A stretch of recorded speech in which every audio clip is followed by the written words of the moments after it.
What's up, fight fans? We are back at it with another edition here at Round One Sports TV. I am always your host, Edwin.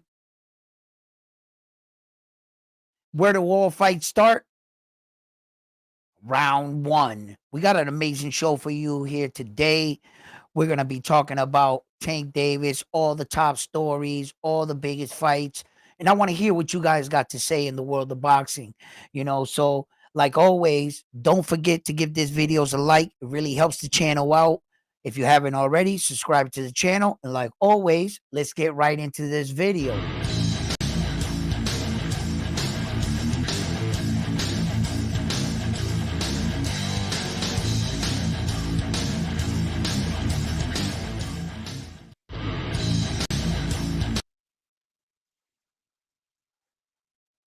So what's up, Bam Bam? How you doing in the building? What's up, Bam? Yeah, I had a lot going on today. I wasn't even sure if I wanted to go on. Like Monday and Tuesdays, y'all know I don't even go on, right? But I found a little bit of time with the shoveling and everything, throwing down the salt down here. It's all this snow out here. So I got most of that shit done. So I said, let me hop on and talk about some boxing. You know what I'm saying? Let's get it popping. So, man, hey, what's been going on? Not even 24 hours passed that I was telling you guys that Ryan Garcia versus Isaac Pitbull Cruz. I said, did you guys believe that? Did I not say that? Did I not say, do you guys believe that Ryan Garcia they were going to blimp up Isaac Pitbull Cruz to 147? Did I not say that? Did I not say, come on, guys? And that's why I don't want to report on some of this shit, because now all of a sudden that got turned to Rolly. How the hell did Isaac Pitbull Cruz turn into Rolly? Right? So now they like shitting on Ryan for his selection of fight. I think that's the definition of what you're supposed to do when you're supposed to be leading up into a mega fight, a mega showdown with your arch nemesis, Devin Haney.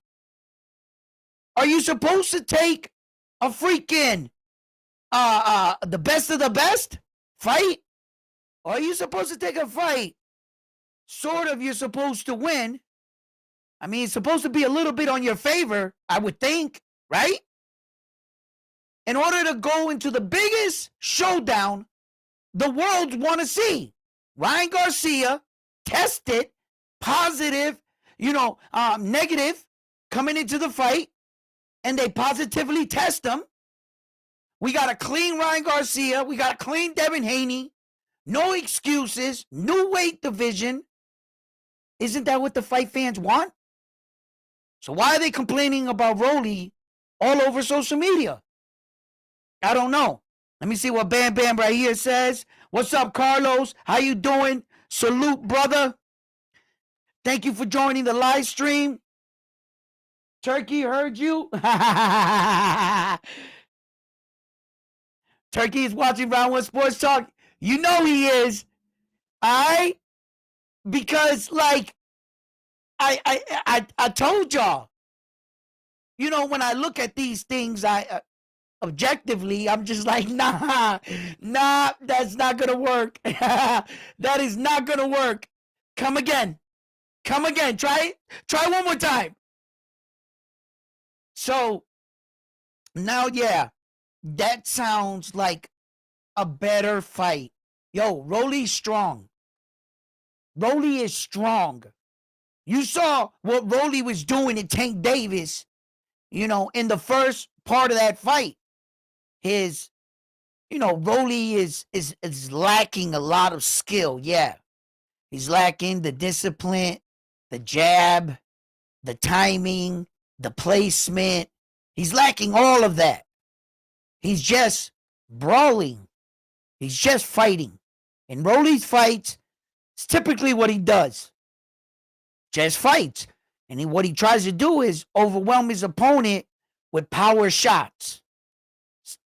basically what Rolly is. A good boxer, a good timer, counterpuncher will defeat him. Even a good pressure fighter, as Esau Pitbull Cruz demonstrated. So there's a lot of holes in Rolly's game.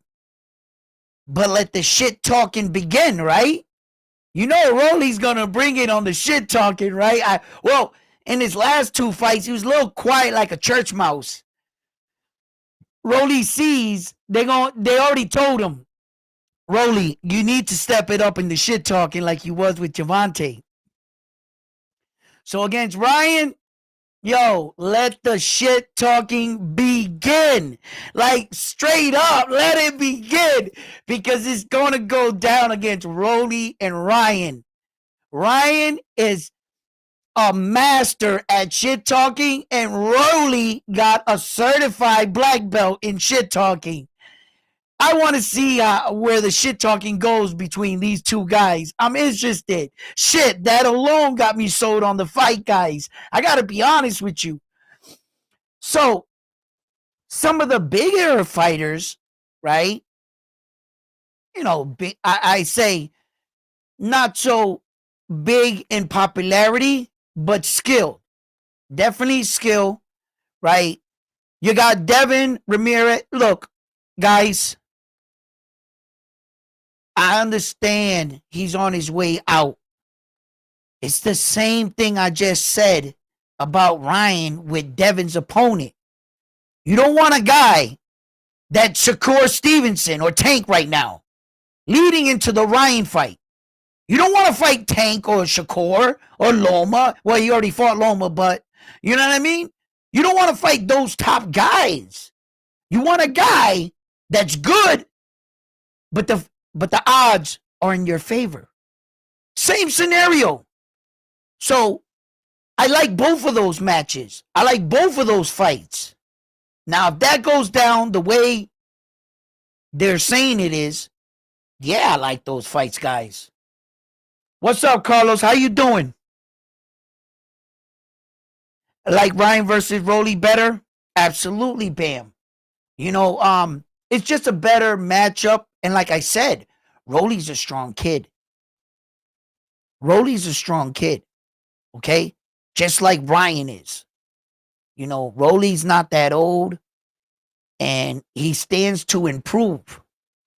Depending how Rolly has been trying to improve, we'll see what version we'll get. Now, I have to admit, I've seen fighters be fighters inside here, but not able to express it here. And one day, it all comes together for them. Sometimes later, sometimes faster, depending on the fighter. But I have seen it. I have seen it where a fighter looked not so good, and in his next previous fight, it was like leaps and bounds. He like stepped up, not one level, but maybe two or three. I've seen that happen in boxing. Now, if Rolly was really in there, like training, perfecting his craft, you never know in this Ryan Garcia thing, because now, how skillful is Ryan Garcia on a level of skill? Let's like judge him from 1 to 10. Where do you categorize Ryan Garcia? Where? From a level to 1 to 10. Let me get a number. All of you in the chat, rate Ryan Garcia a 5, a 4, a 6. Rate him. And then I would like you to rate Rolly. Just give me a rating on him, because it's not going to be so far off. I'm trying to tell you. It's really not. So I like that fight. I like that fight.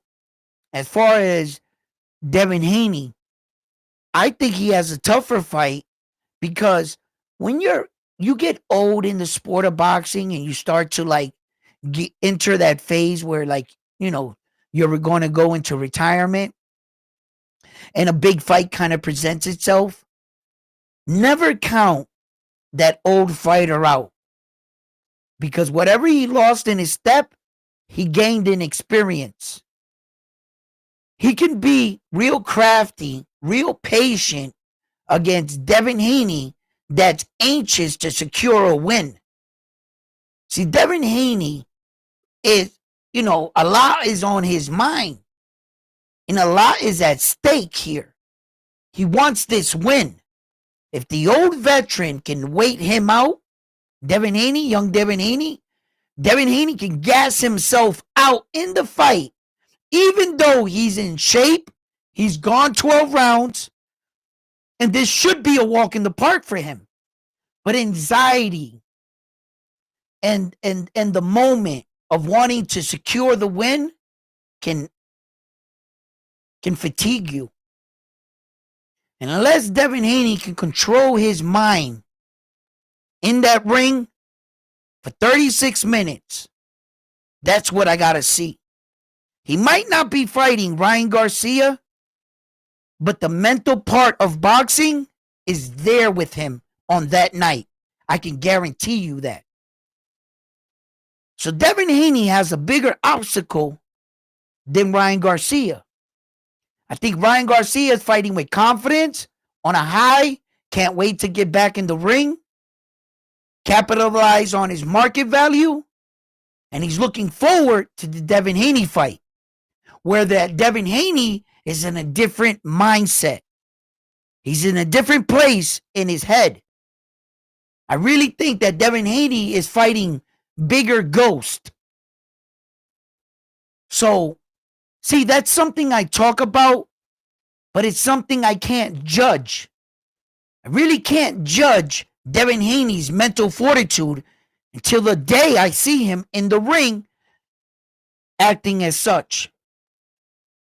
I see Devin Haney in that ring focus entire time until the fight is over, whether he knocks him out, whether he takes him the distance, but the fact that I see him focus, not like Munguia, Jaime Munguia.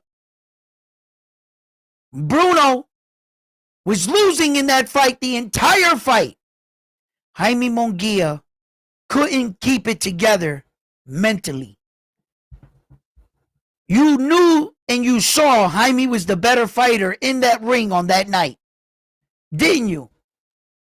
Of course. Mental break. He didn't keep it together. He didn't keep his defense up. Nothing they were training in training camp for, he kept together. That's what I talk about, Devin Haney. The mental fortitude. What's up, guys? Let me hear what you guys. Lionheart in the building. Welcome, brother. Welcome. It's hard to rate Ryan because he has the punch to be a 10. Being he can definitely be what? I think that is. Yeah. His skill is real low. His power is pretty high. I get what you're saying, Carlos. It's hard to rate him because if he catches you with that shot, it might be lights out, baby.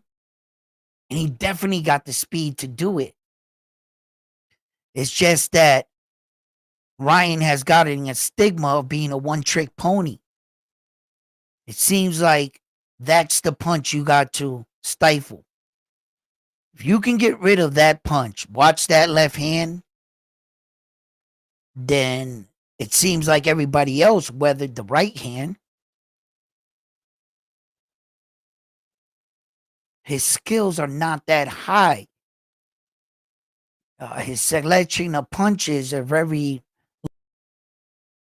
limited. He doesn't have any punches where Ryan Garcia can bag and utilize. He doesn't have like this slick uppercut. He doesn't have this crafty overhand right. It's mainly straight down, jab, straight down, body shot, the check body hot shot to the body or to the head. It's typically um out snap. It's not like this, like a shovel shot where they you he doesn't have a big selection of punches. Ryan Garcia, he really doesn't.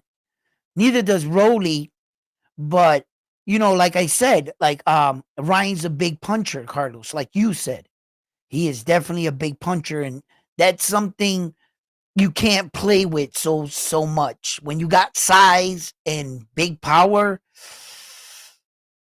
unless you can control that, unless you know how to work with it. Like, okay, when Mark Bacoli fought, right? Big Baby, right? Gerald look, he didn't know how to deal with power. He kept walking into Martin Bacoli's big shots.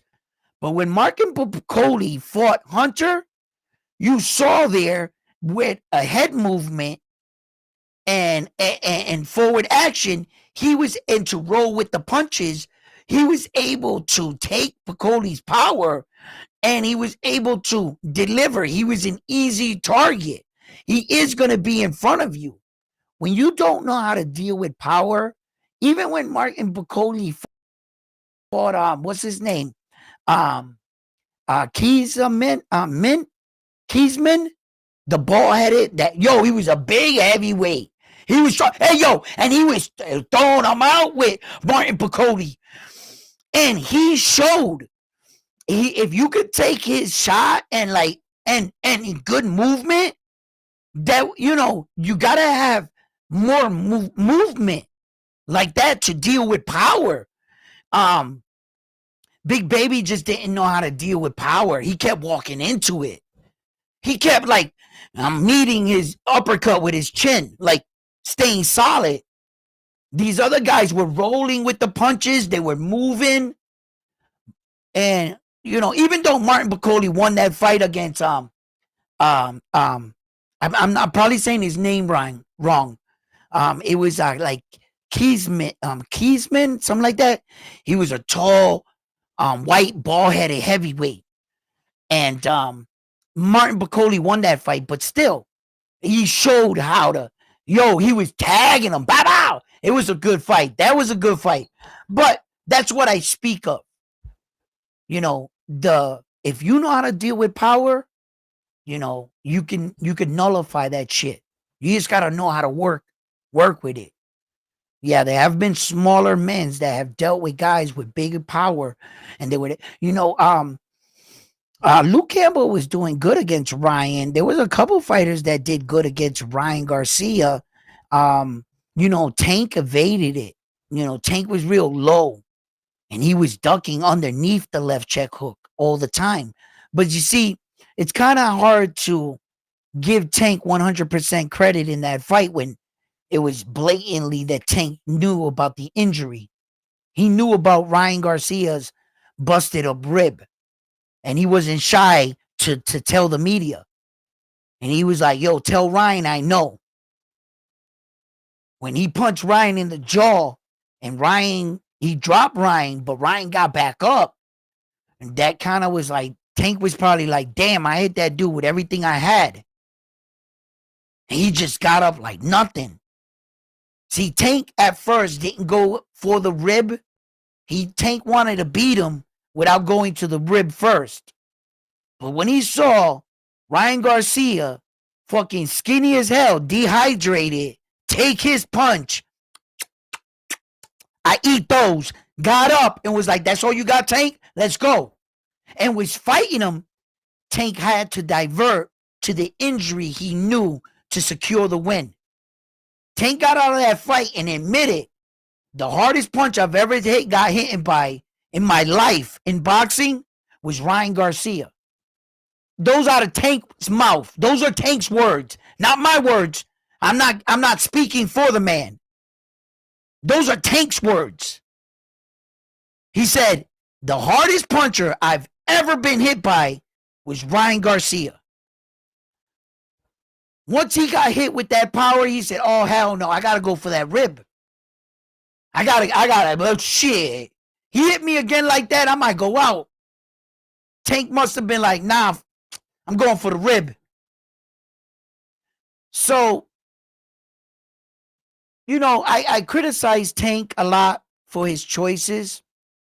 Although you can't give him credit for this, because he didn't know that Ryan Garcia was the hardest hitting puncher until he got in the ring with him. It's not like he knew that and was like, yeah, I'm going to still fight him. He survived it, beat him. Now he wants to fight him again. Right? Allegedly, 150 M's. You heard him. Right? And in a way, if you're willing to fight the guy that hit you the hardest in your career, well, then shit. That's your toughest fight. So when I question Tank Davis not fighting a lot of tough fights, calling out Ryan Garcia, the admission of Tank Davis saying Ryan Garcia hit him harder than any other man in the world and say, I'll fight you again. That's pretty risky. It's pretty risky. He knows he has the skills on his side. There's no secret. We all know that. It's pretty good. It's pretty good. It's pretty good. As far as warriors go, I know men that got hit hard by their toughest punchers and blatantly said they didn't want to fight him again. Floyd Mayweather versus Miguel Cotto. Floyd Mayweather, after in the locker room, said, boy, that boy punches hard.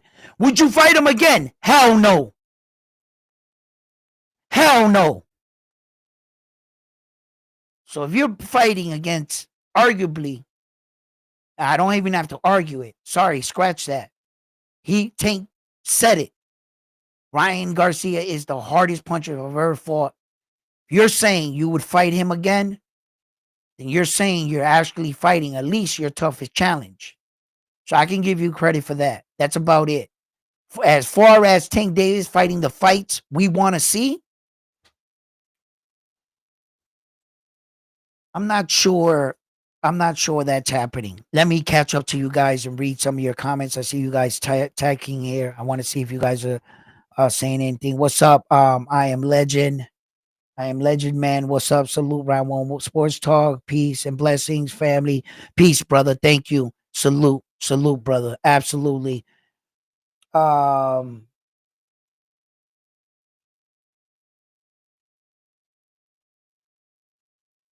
Yeah, front line.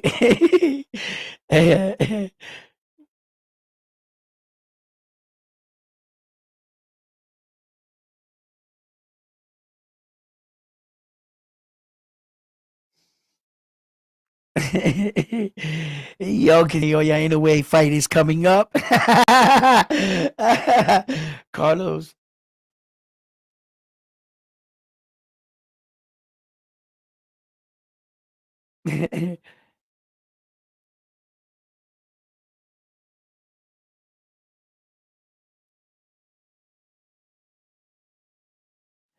Well, Ryan Garcia, one punch power, he definitely has. He definitely has one punch power. I think that Ryan is definitely a power puncher by definition. I don't think he's more of a counter puncher, skill fighter as much. Although he can counter punch. Ryan can counter punch. Yes, he can. He's not the best at it in the world, but the boy has skills. And the one thing with Ryan is he has deceptive speed. Like you'll think he's like this fast, and out of nowhere he'll get faster. You know, he gets to the target a lot quicker than these fighters anticipate. I think that that's a lot of Ryan Garcia's success, where that he's able to cut distance and space a lot quicker. I think Devin Haney learned that firsthand. I don't think he thought. I truly believe when Devin Haney threw that bow and arrow jab out there like that, he really thought he was safe. That was a usual, typical Devin Haney type jab in all of his fights. He went to a jab that typically he felt like he would be the most safest in.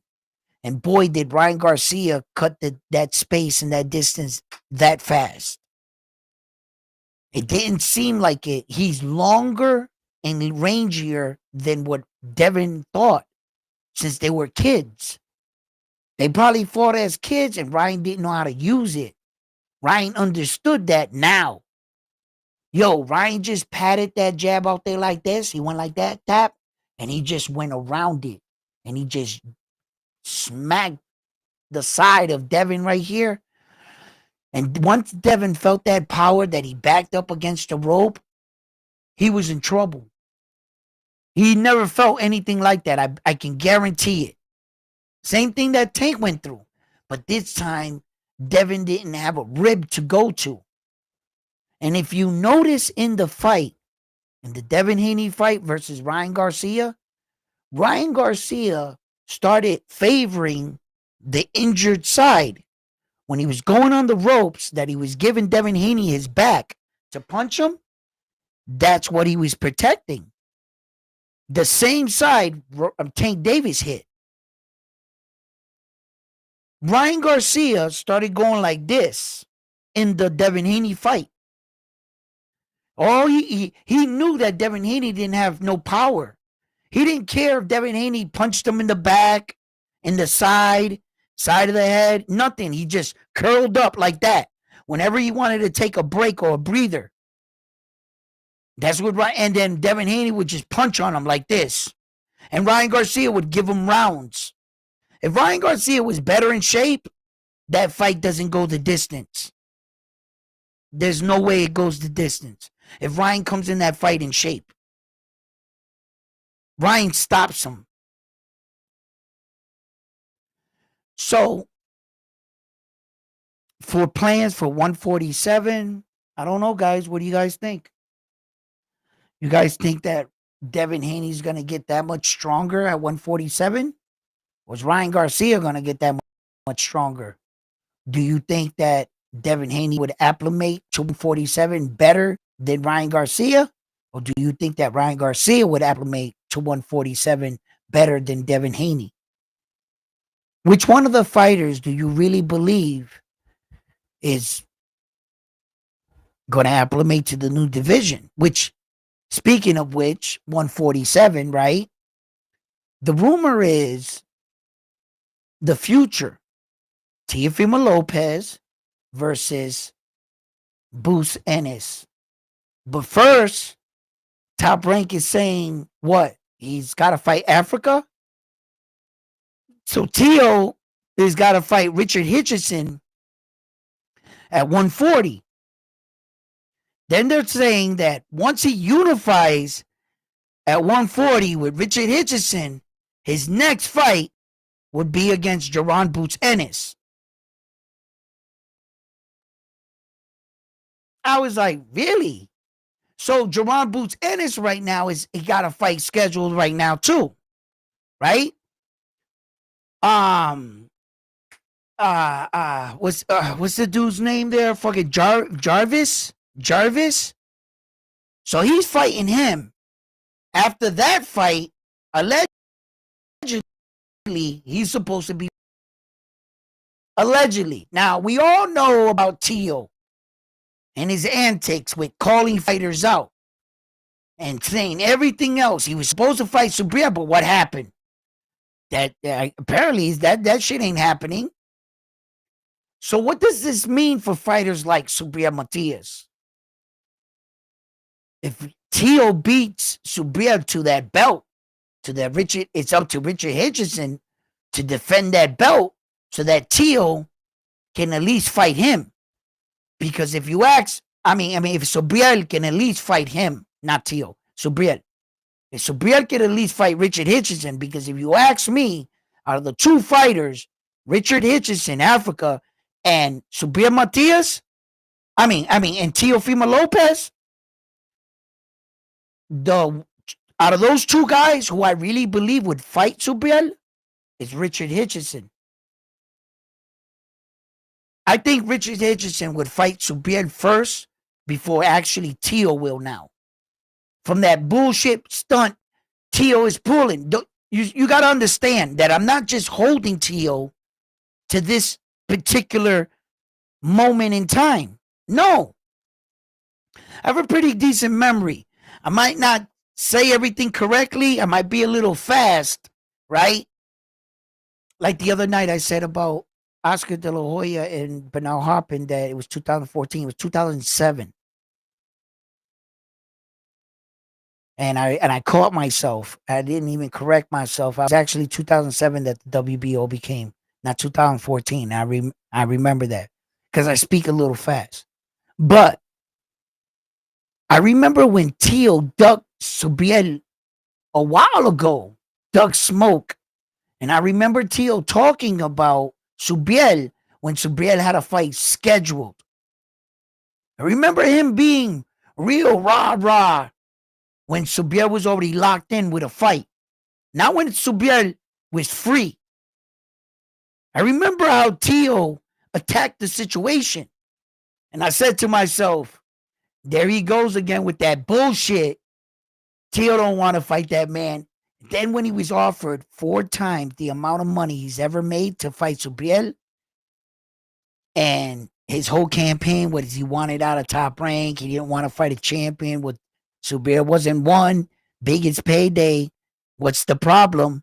Talk about Puerto Rican fighters are easy. Put them in front of me and I'll beat them. So according to what you're saying, this is the easiest fight for you, Teo, at your highest payday at 4 times the amount, but you duck the smoke? Oh, no. There's something wrong here. Somebody's not telling the truth. Somebody's actually scared of the boogeyman. And the boogeyman is real. Cuidado, Teo. Por ahí viene el cuco. And Teo, yo, he kicked right. But there was like, yo, so Teo, I think I see Subriel. He took off. He'd rather sign a fight fighting these two guys to lock in 10 years with Top Rank than to face Subriel Matias. Teo took off. He didn't want none of that. He didn't want none of it. First, according to Teo, Top Rank caters to black fighters, and that they're not paying attention to him. He doesn't feel he's valued at Top Rank. They don't promote him well, and he hasn't fought for $1 million at Top Rank because they don't appreciate Teo. But yet, his option now, with the 3 options: 1, fight Subriel, or fight 2 title fights back to back and lock 10 years with us, slave wagers. Teo said, did you say Subriel Matias? I'll work for you for 10 years, Uncle Bob. I'll fight these guys. Don't make me fight Subriel. Please, don't make me fight him. My man, head for the hills. He'd rather fight 10 years slave wagers, according to what Teo's saying. Now remember, I'm only using Teo's words. He said slave wagers. He'd rather be slave wages for 10 years rather than face Subriel Matias for 4 times his payday. What do you guys got to think about that? Come on, man. Stop playing with me.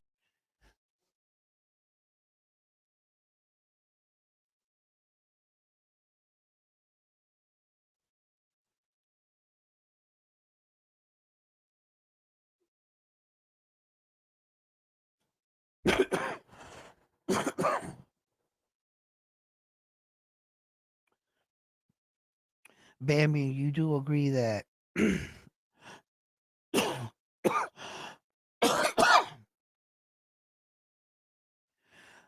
well,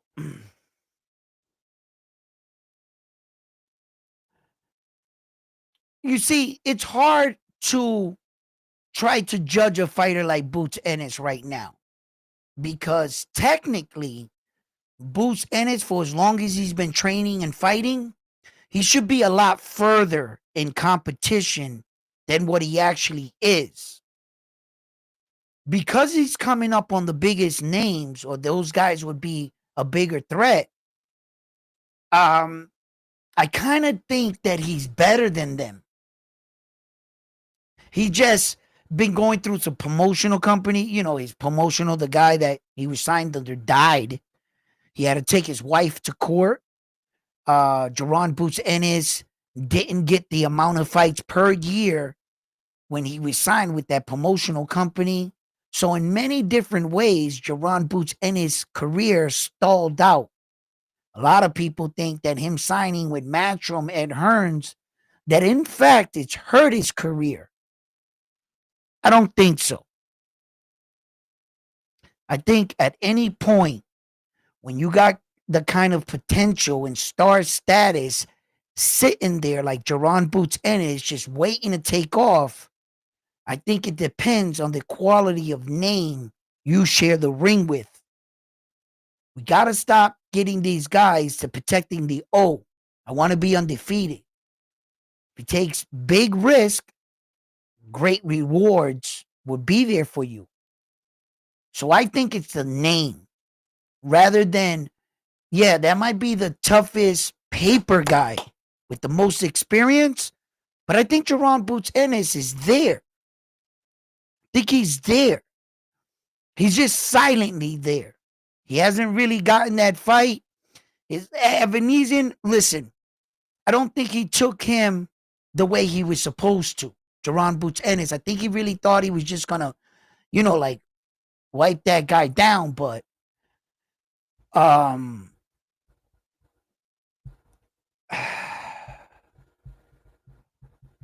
yeah, I'm gonna stay with that. I'll stand on that. I think he's ready for these top guys, Jerron Boots Ennis. I think he's just in a position where he really hasn't had that right dancing partner to showcase his skills. And I'm gonna stay on that side of the fence. I just think that I know, understand, and I get it. He hasn't fought these bigger guys. No, I get it. I think he's there with them though, in skill wise. Whether he wins or not, let's see. Right? But I think he's the type of fighter that he has been ready for a long time. It was just a bunch of hiccups in his career that didn't allow him to secure the fights. Had he gotten them, I think Jerron Boots Ennis passes the test. So, yeah, let me read this. What's this say right here? Stanley is going to beat Boots. I have to disagree, but regardless, it's people want to see the best fighting the best. Look, I like the fight because if you know the landscape of boxing, you know that most of the guys at 147 already got fights scheduled. So a lot of the champions are doing their thing. And this fight keeps Jerron Boots Ennis active. Stanley Ones, look, I think Jerron Boots Ennis, like I said, has the skills to beat these guys. And I'm going to stand on that. I'm going to stand on it. I think that unifications are in his future. He got to continue on winning. Tough fights aside, you could try to judge him on his last fights. I just think he's better than that. I think when the name gets bigger and the opportunity gets bigger, I'm standing on the side that Jerron Boots Ennis is going to show up. He's going to show up. So I could be wrong. I could be wrong. This is boxing, okay? Um, he could be defeated. Any man could be defeated for that matter, right? But um, yeah, I'm gonna stick on that side. Tio is what? I saw a duck at the back of that, and I was like, I already know what he is about to say. Frontline, what you saying over here?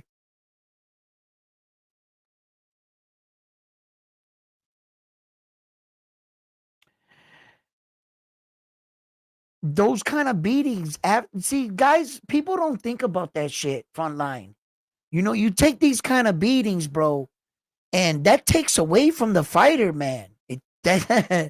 Look how gun shy Deontay Wilder has gotten in his last few fights after being brutalized by Tyson Fury. In that Parker fight, Parker was scared to death the entire fight. As soon as Parker recognized, wait a minute, he's more scared than I am, Parker brought it to him. And whoever is training Deontay Wilder, what the hell was the spinning around ballerina technique? Who trained? And then I thought that was a joke. I'm sitting there like, what the hell? I'm joking. What do you did that in training camp? They actually got footage of him doing that actual move in sparring with his coach watching right there. Didn't say nothing. You got a bunch of yes men in your corner, Deontay Wilder. If you do anything remotely off as a coach, it's my job to correct you.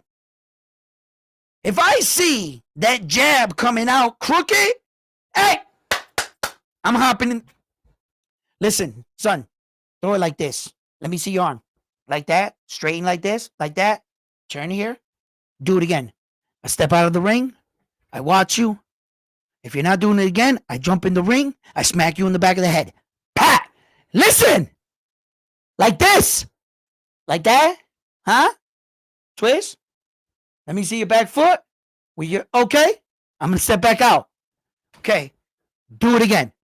There is no way I'm going to let you spin around in training if you train weak and you train with bad behaviors. You're going to perform with bad behaviors. That's why it's called training.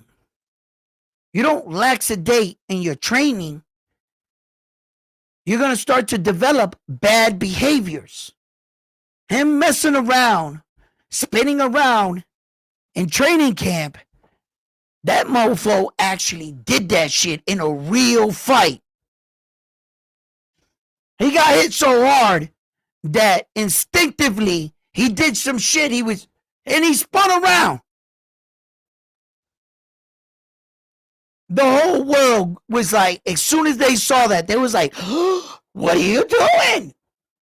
And Zayn just said, I know what you're doing. You knocked out on your feet. Here, let me help you out. Boop! It was like, I don't know if y'all ever see that movie. What was that movie? Don't Be a Menace in the Hood, some South Central, some shit like that. When Cuba Gooding Jr. was in it, and the dude was shot, and he was at the hamburger joint, and he was trying to get away, and homeboy got out the car and was like, yo, you all right? Let me help you out. And he was like, ah, ah, ah, right? That's what he did to Deontay Wilder. Deontay Wilder spun around and was like, help. And Zayn was like, I'm here to help you. Oh, go to sleep. He laid him out. That was sad to see, man, because that's fucking Deontay Wilder right there, bro. That motherfucker got Thor's hammer right here. And we all know it. I don't give a fuck. If he touches that chin, boop, you are going out. And even though I saw Deontay Wilder get knocked out, the rest of the boxing world knows. and they acknowledge, we all respected that right hand from Deontay Wilder. I don't give a fuck, bro. Amongst power punchers in the history of boxing, Deontay Wilder is not a big man by stature. I mean, he's tall, yes. He's not a big man like a George Foreman, like a Bruno, like Tyson Fury, like a lot. He's not that big. Like he's big, tall, yes. Deontay Wilder is tall, yes. But he wasn't. He was like a thin heavyweight for that size. And Deontay Wilder was just hitting these dudes, bro, and their life was just coming out of them. They was just, psh. Yo, and these are some massive size men. Like, what was Deontay Wilder's record? He had like 40 fights, 40 knockouts. He seriously like knocked out like the first 40 fighters he ever before anybody could figure out the man could fight. That goes to show you how strong his power was. 40 something plus fights later, it took a behemoth of a man to beat him. It wasn't so much skill that beat him. Usyk got skill. Tyson Fury got, he got okay skill, I guess, for a guy that big. No, that's pretty fucking good, I gotta admit. But it was just Tyson's size. He put a couple punches together, weathered it. Even though he got hit with Wilder's shot, like he got up. And that was an iffy count too. That fucking count was iffy. Right? But you can't count that man out. No matter if they be like, yo, Deontay Wilder, because he's making a ring return now, right? And he's coming back. And I'm still like, fuck it, I'm going to watch him. Because there's something about it that at any time he hits that dude with that right and that shit lands, it's over. It's over. And when Deontay Wilder, it's all said and done, I know he got a few losses on his record, some little embarrassing losses, but you guys can't deny his power, bro. I thought George Foreman was probably quietly the hardest heavyweight puncher out of all the heavyweights in the world. George Foreman. He had to be just the way he knocked out Ken Norton, Joe Frazier. I mean, the list goes on. He was just running through these dudes, man. He hit Joe Frazier. He picked him up off his feet. And Joe fucking went, how many rounds? 24 rounds with Ali. Ali stopped, right? Okay, but George was just a power punch. He's got to be the hardest heavyweight puncher I've ever seen in my life. Sonny Liston was a big puncher. It's just that Sonny Liston's guys, a lot of them were smaller than him. I know at the beginning, Sonny was small. I seen that, yeah. But those guys weren't like, Sonny was just cracking them like flush. They didn't have no defense, nothing. They didn't give him very resistance. And he was just like, there were, I'm not going to lie, there were a couple fights, more than a couple that he had to fight. Sonny Liston had his share of opponents. But when I think about the best power puncher in all of the heavyweight division, there's no heavyweight like Deontay Wilder's punch, bro. In my opinion. Mike Tyson was a great puncher because of his size, 5'10", great power, overwhelmed. But Mike had one shot power. Yeah, he did. Mike got one shot power. Yes, he does. Yes, very much so. It was a different kind of power, though, than Wilder's. Wilder's was just basically one punch every time. Just one punch. That's all it took. Wilder was on that shit. It didn't take the body shot, make you lower the guard, then hit the jaw. Like your body screaming, and then Mike You know, his famous 1-2 punch, body, head, body, uppercut. That was Mike's sequence. So it was typically sometimes a 2 punch, you know, or you know, Mike went in distant rounds and slugged it out with some big dudes and shit. And but Wilder was just like one touch, out. It was different. His power was different. Yeah, so that's why when even though he lost, I'm still like, yeah, I'm gonna watch that fight. Yeah, I'm gonna watch it. You know,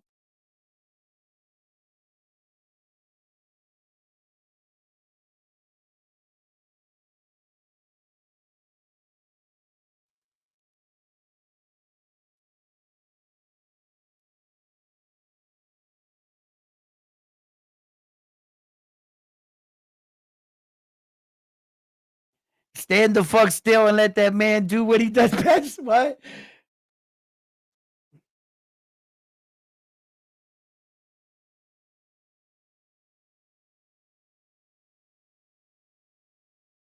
Frontline, just do it. Yo, listen, man. It was just Wilder was he's if he gets good coaching, you could always teach an old dog new tricks. In actuality, Wilder was boxing in the beginning of his career a lot better than what he is now. In fact, it seems like in his case, he fell in love with the power shot and he stopped learning. He actually, in fact, got worser throughout his career as far as skill. Dante Wilder relied heavily on the one shot knockout, in fact. So if he can divert back of, you know, truthfully, he at one time he was decent. He had decent speed for a heavyweight, decent movement, you know, and with that power shot, he just decided, land the shot, let's get out of here. Because he knew he could do it.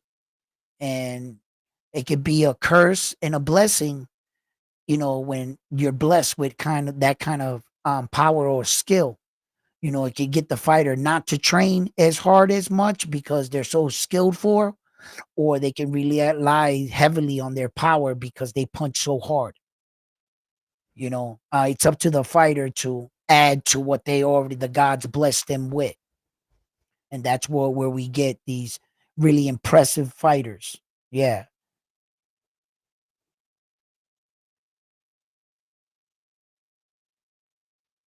Round one, the home of the Notre Dame's belt. You know it. You know it.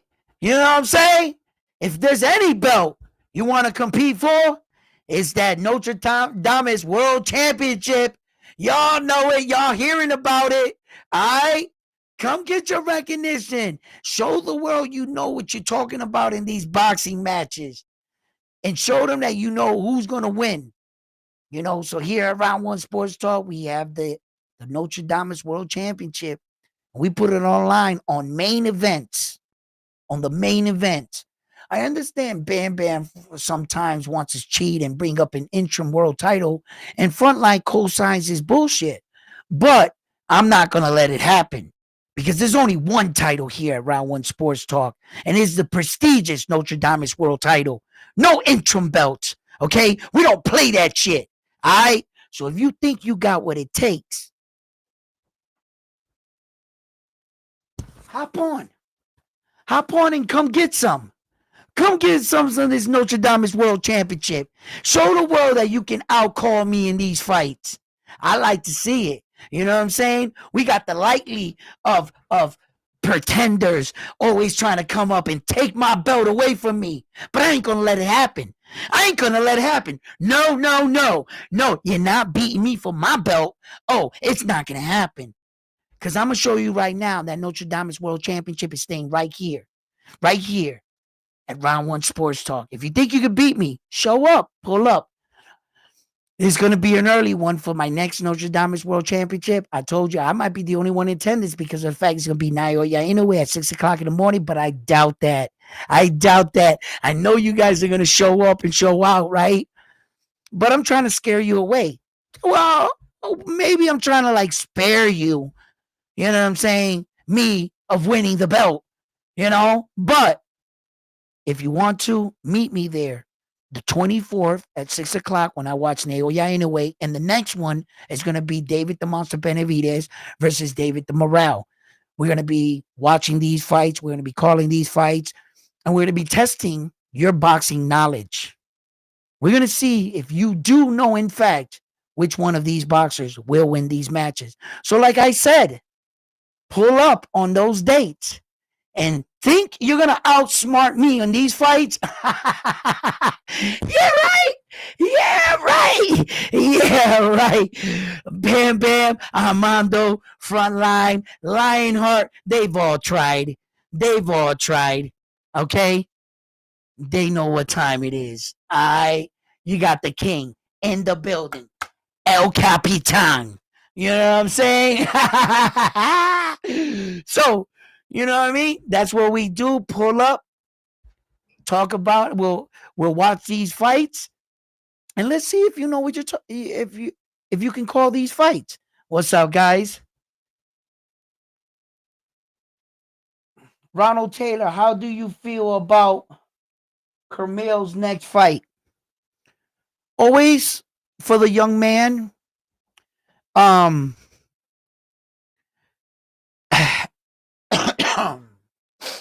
all right. I'm going to be honest with you on that question. I don't like the way he missed weight his last fight. I'm concerned with, is this another case where another kid is going to get around Floyd and Floyd's going to introduce him to the fame and the fortune with him being broke? It's kind of like dangling a carrot in front of your fighter. It was a big distraction for Tank Davis.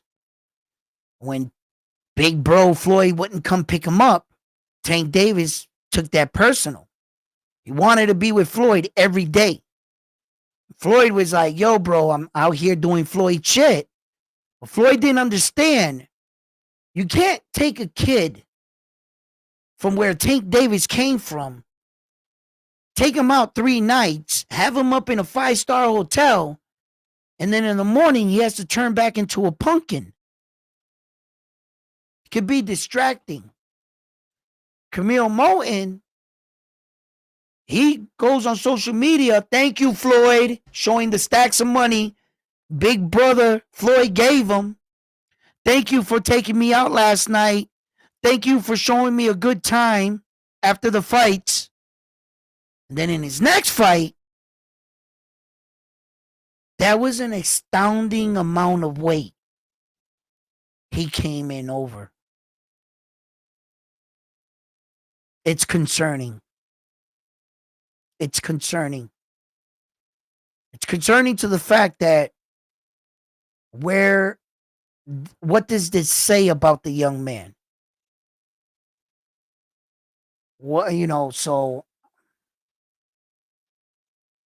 I have a lot of questions. I have a lot of questions. I guess we'll see in his performance. I'm just gonna keep it like that.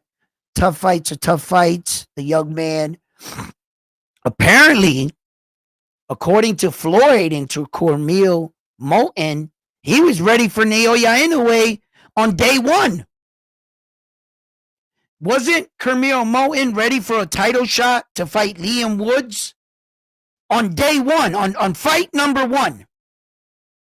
So if you're asking me, what do I think about the young man? According to them, he's championship material. He should be all right, right? He should be acting like a professional, right? If he was championship material on day 1, what do I think about his next fight? He should win it, according to what they're saying.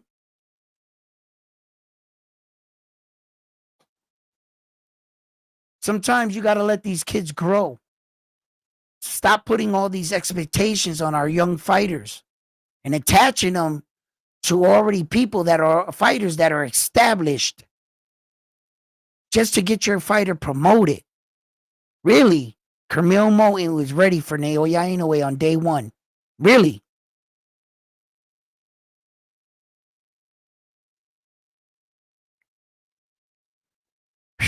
Wow.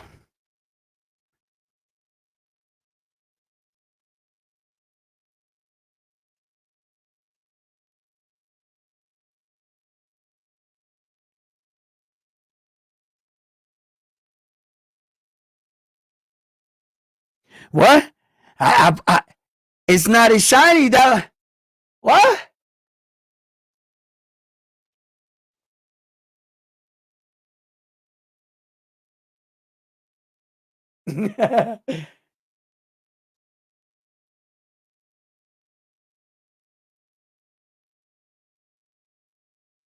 Camille versus Mason? Who told you that?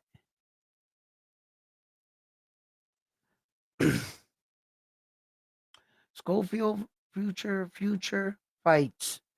Oh, that future fight, Camille versus Mason. Oh my God, that's gonna be a banger.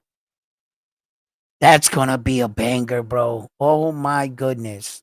I thought you were saying like now and shit. I was like, what the fuck told you that? It would be crazy to put them now. Because you could see the skill on both fighters, and you 100% know that that's gonna be a world title fight in the future between those two guys, depending on who moves up in the division, because they're both young men and their bodies are they're growing into their body.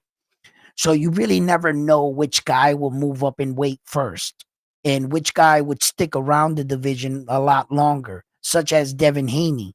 A lot of people thought that he should have moved up a lot sooner, but he stuck around for opportunity.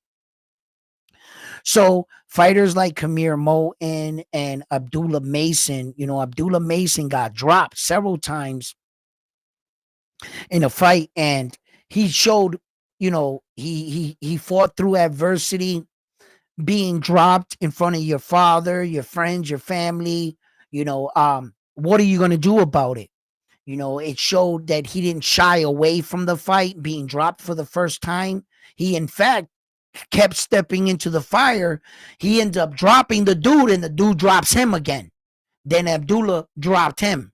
It was exciting back and forth exchange where that Abdullah didn't really respect this guy's power. He saw that his skill wasn't on Abdullah's level, so he judged the fact that, okay, you're not on my same skill, so you can't hurt me. That was wrong. That was a very, very good learning experience for a young fighter like that, because he needs to be aware, okay, you might not be as skilled as me, but that doesn't mean you don't got power in those punches.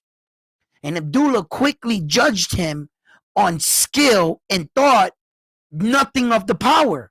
He said, oh, you're not on my level, I'm going in. That's what he thought. He didn't think at all that this guy can punch. And he soon found out the guy got a snap to his punch, and Abdullah dropped. But Abdullah showed that he wants to be a fighter in life. He didn't back away. He didn't shy away. He didn't do any of that shit. He got up. Oh, shit. What the hell am I doing down here? You did that? Mother. He stepped to him. He dropped him. He ended up getting sloppy again, getting caught again. I saw the fight. Great learning experience. If you can learn something from a fight and come out the victor of the fight and have it to happen to your young fighter this young in his career, rather than him fighting that adversity under the big lights, under a world stage for a title fight. I would rather him, because there's not so much pressure on him in this kind of fight, in that kind of situation. He's still young. He's still an eagle. He's still a young lion. Abdullah's going to still, and if something like it turned out that way. But imagine him never being dropped, facing adversity, walking through all his first opponents, up in a world title fight, and then getting dropped. It could play out much different. So that was a real good learning experience for the young man. And like I said, he came out with the victory. So that's you know what I'm saying? Like, yeah, bro. Like, if I was to, I'll take that. All boxing broadcast. Tank Davis. What's what? Where?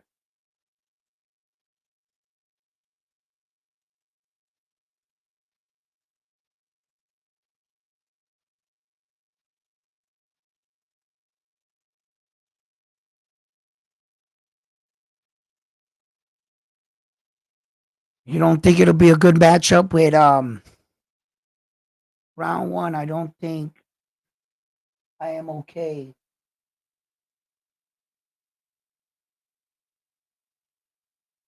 with Camille Moulton versus Abdullah Mason. Well, that was what I was talking about. Yeah, guys. Um so and what Tank Davis is doing and where? Look, uh Tank Davis is a hard pill to swallow, for as skilled as Tank Davis is, for as much power that he has, um I could see both sides of the argument where that we criticize Tank Davis for ducking all the smoke, not fighting the top guys, and some people would view it like that. And I'm on the side where I recently started viewing like that because I'm like pissed that he's not fighting these top guys. There's a flip side to that coin. In boxing, I believe the one thing you should protect is your well-being. Fuck the money, the fame. I understand that that's what brought you a different kind of life. It provided for your family in ways you probably would have never had the opportunity to provide for your family. But boxing is an ugly sport, and where that you can retire out of the sport, feel good, and 10 years later, all those fights catch up to you. I can understand Tank Davis's side where that it's not probably marketable for him to come out and tell the fans, look, I'm not going to go in there and kill myself. Support me as your fighter, as your guy. Get behind me. I think that Tank Davis represents a lot in boxing, but he also represents black power. And there are a lot of black athletes, black celebrities, and black stars that show up to Tank Davis's fights. I think he's kind of been pushed in the corner to promote black excellence. And I think he's doing a great job. But that correlates and it fucks around with his boxing career and all our crazy nut fighting fans that don't really understand on the level what Tank Davis represents. I'm not black, but I'm not blind.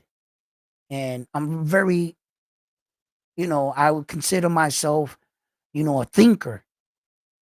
And I could see my way through some of these things. I don't think they could afford for Tank Davis to lose. When you want to focus on someone that can bring up the people's morale and he's the people's fighter, he adapts and takes on a different role in boxing. It's not always the one the fans want. It's not the Shakur fight. It's not these fights. And I'm not sure that maybe Tank feels like he's bound inside, like maybe he can't. Or maybe it's him. And he doesn't want to risk the loss of what Tank Davis represents. You got to see everybody that backs Tank Davis. The majority of those people you see in those crowd, they couldn't tell you it was a 3-minute round from a 2-minute round, or they couldn't tell you any rules in boxing. It's about present. It's about support. It's about showing strength. When they show up to a Tank Davis fight, that's what they're speaking louder than words. That's the guy that they chose to back. And I kind of see that in Tank Davis's career.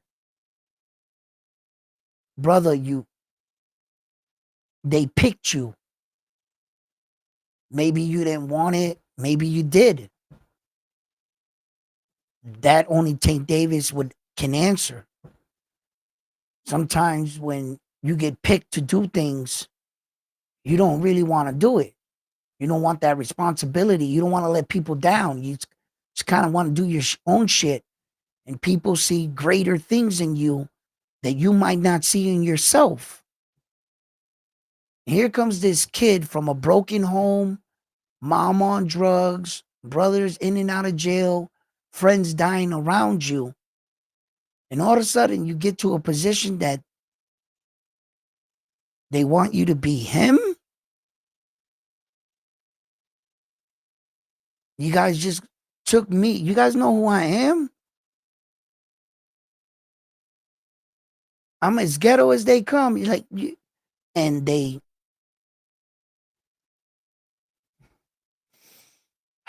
that could be tough, bro. You might not want that shit. And be like, I'm not him. They like, no, you him. We picked you. You him.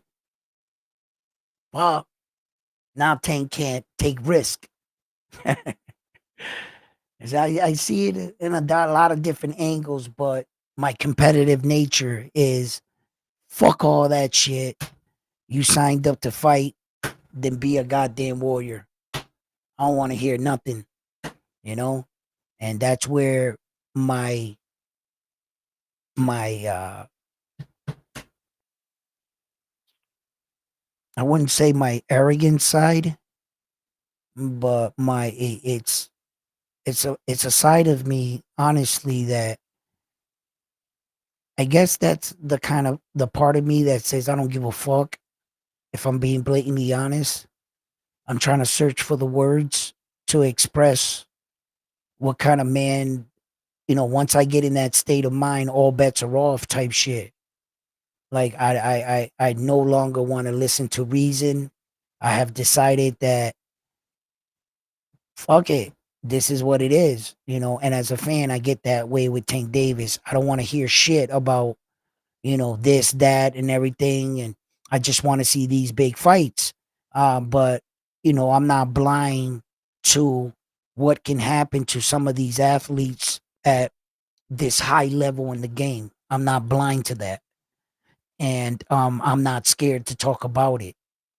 Um, it happens. It happens. It happens to the Puerto Rican fighters, to the white fighters, to the Mexican fighters, to the Japanese fighters. It happens. Now, Japan took Naoya away, and whether he wants it or not, that's their guy. The people picked him. Whether Saul wanted it or not, Mexico picked him. They picked him to beat Floyd. He didn't do it, shit like that, but they backed him. And after that, they still picked him. Saul couldn't pick all these crazy fights. He couldn't risk it. He couldn't risk it. It's too much pressure on the fighter. That's a different part of boxing, man. And sometimes I think about shit like that. I'm just like, there's not a lot of fighters like that, but yeah, man. That's a lot of pressure when you get out of the ring and all you see is like your nationality of people, and you recognize you might not know any of their faces, but you can see their faces.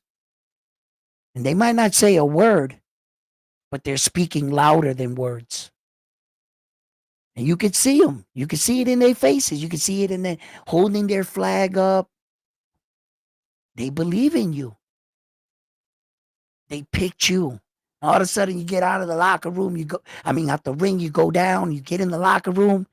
There's all these people in your locker room that were never there. You might recognize some of them on TV. Hey, ain't you? Don't you play for? Ain't you the mayor? What the fuck are y'all in my locker room for? And they want to talk to you. And they want to tell you how much they believe in you. They want to tell you how much they love you and support you. And each of them want to take a picture with you. And you start to realize, damn, I can't lose. Like, I got all these people inside here. Yeah. Photo shoot. Yeah, you got that. Yeah. Mayor. Oh, key to the city. Yeah. Oh, baby, I love you too. Yeah. I can't lose, man. I and and you turn into Javante Tank Davis. And you turn into Javante Tank Davis. You can have all the skill in the world, all the power. You can actually beat these guys. You just can't take the risk. You can't. Fucking crazy. It's crazy.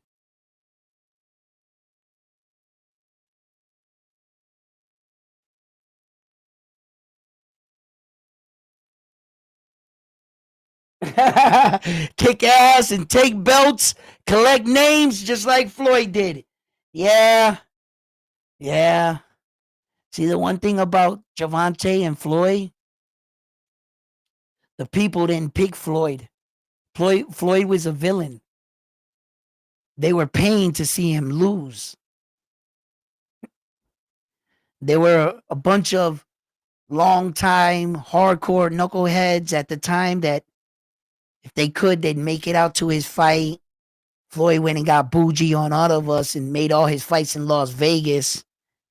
A lot of us didn't have that kind of Vegas money, $12,000 a seat and shit. So they were like, "Oh, look, it's empty." Yeah, motherfucker, because them seats are like $15,000. That's why it's fucking empty. They still gave away their share amount of tickets, but Floyd wasn't picked by the people like Tank is. Tank is picked by the people. Look at the people in Tank's. It's a different kind of crowd than Floyd's crowd. Yeah, man. They pushing Tank Davis like black excellence. He represents that. That is beautiful. Like your people like pick you, bro. Oh my God, that gotta be a huge honor, but so much pressure, man. Just so much pressure. I don't think he feels like he could let the people down, bro. Who was it that spoke? Some celebrity I saw one time. He made this like kind of like a thank you to Tank. If anybody could help me out, if they know exactly what I'm trying to get to or talking about, that they were expressing how they're backing Tank and they go to his fights and bada bada bada bada bada. And it was more than one celebrity.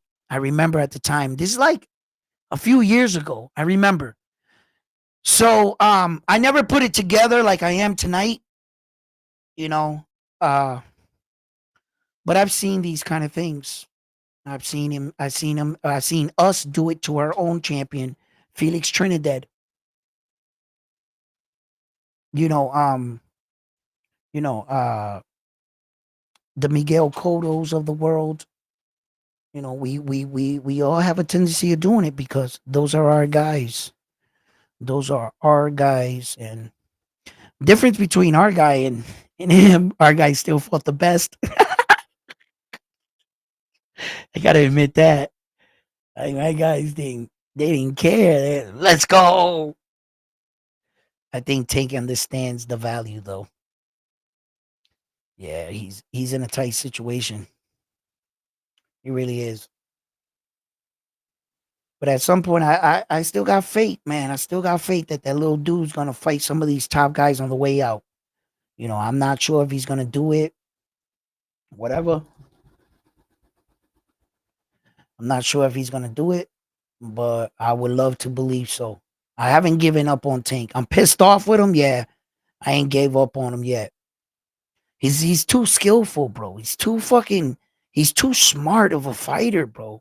That shit he's doing in there is not because of coincidence or fucking oh he got lucky type shit. No, Tank, that motherfucker can fight, bro. He really can. He does smart shit in the ring. You know, I haven't given up on him. I'm pissed off. Yeah, I'm pissed off at him.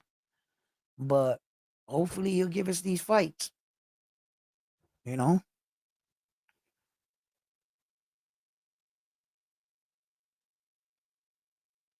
Now they don't let Tank fight for the belt. Why? It's crazy how they want Floyd to lose so badly with yeah, yeah. But Floyd was the perfect villain.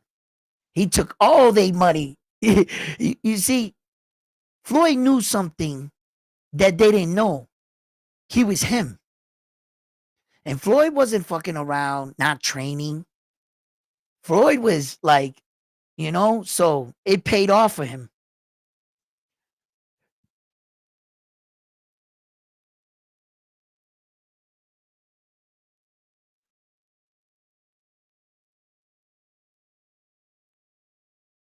Say goodbye to these fights. Say goodbye to those Haney Teal versus Tank fights. Yeah, because they're all moving up to 147 and Tank naturally I would suggest him stay at 135. Yeah. But you see what's Tank doing here, right, guys? Tank allowed the first wave to pass him in his career. Tank stood here, and the first wave of fighters, worthy opponents, went right by him, right? And he thinks that he probably survived the storm, and whatever's left, take a clean house and walk off into the sunset. It's just a problem. The Camille Moultons, Abdullah Masons are moving up in the world. And all those guys, think of all those strong fighters. The one good thing, they're all kind of like, well, Floyd, they're not on the same team anymore with Tank. Because Tank and Floyd got three good little fighters right now, and they all kind of like if Floyd's manufacturing, cloning these kids to look like Tank, like he cloned Tank and made just three more Tank Davis different versions of him, because that's what it seems like he has. So although Tank Davis avoided the first storm, he needs to turn around because there's one coming up behind him. Eventually, you're going to get wet. So we're going to see how this plays out.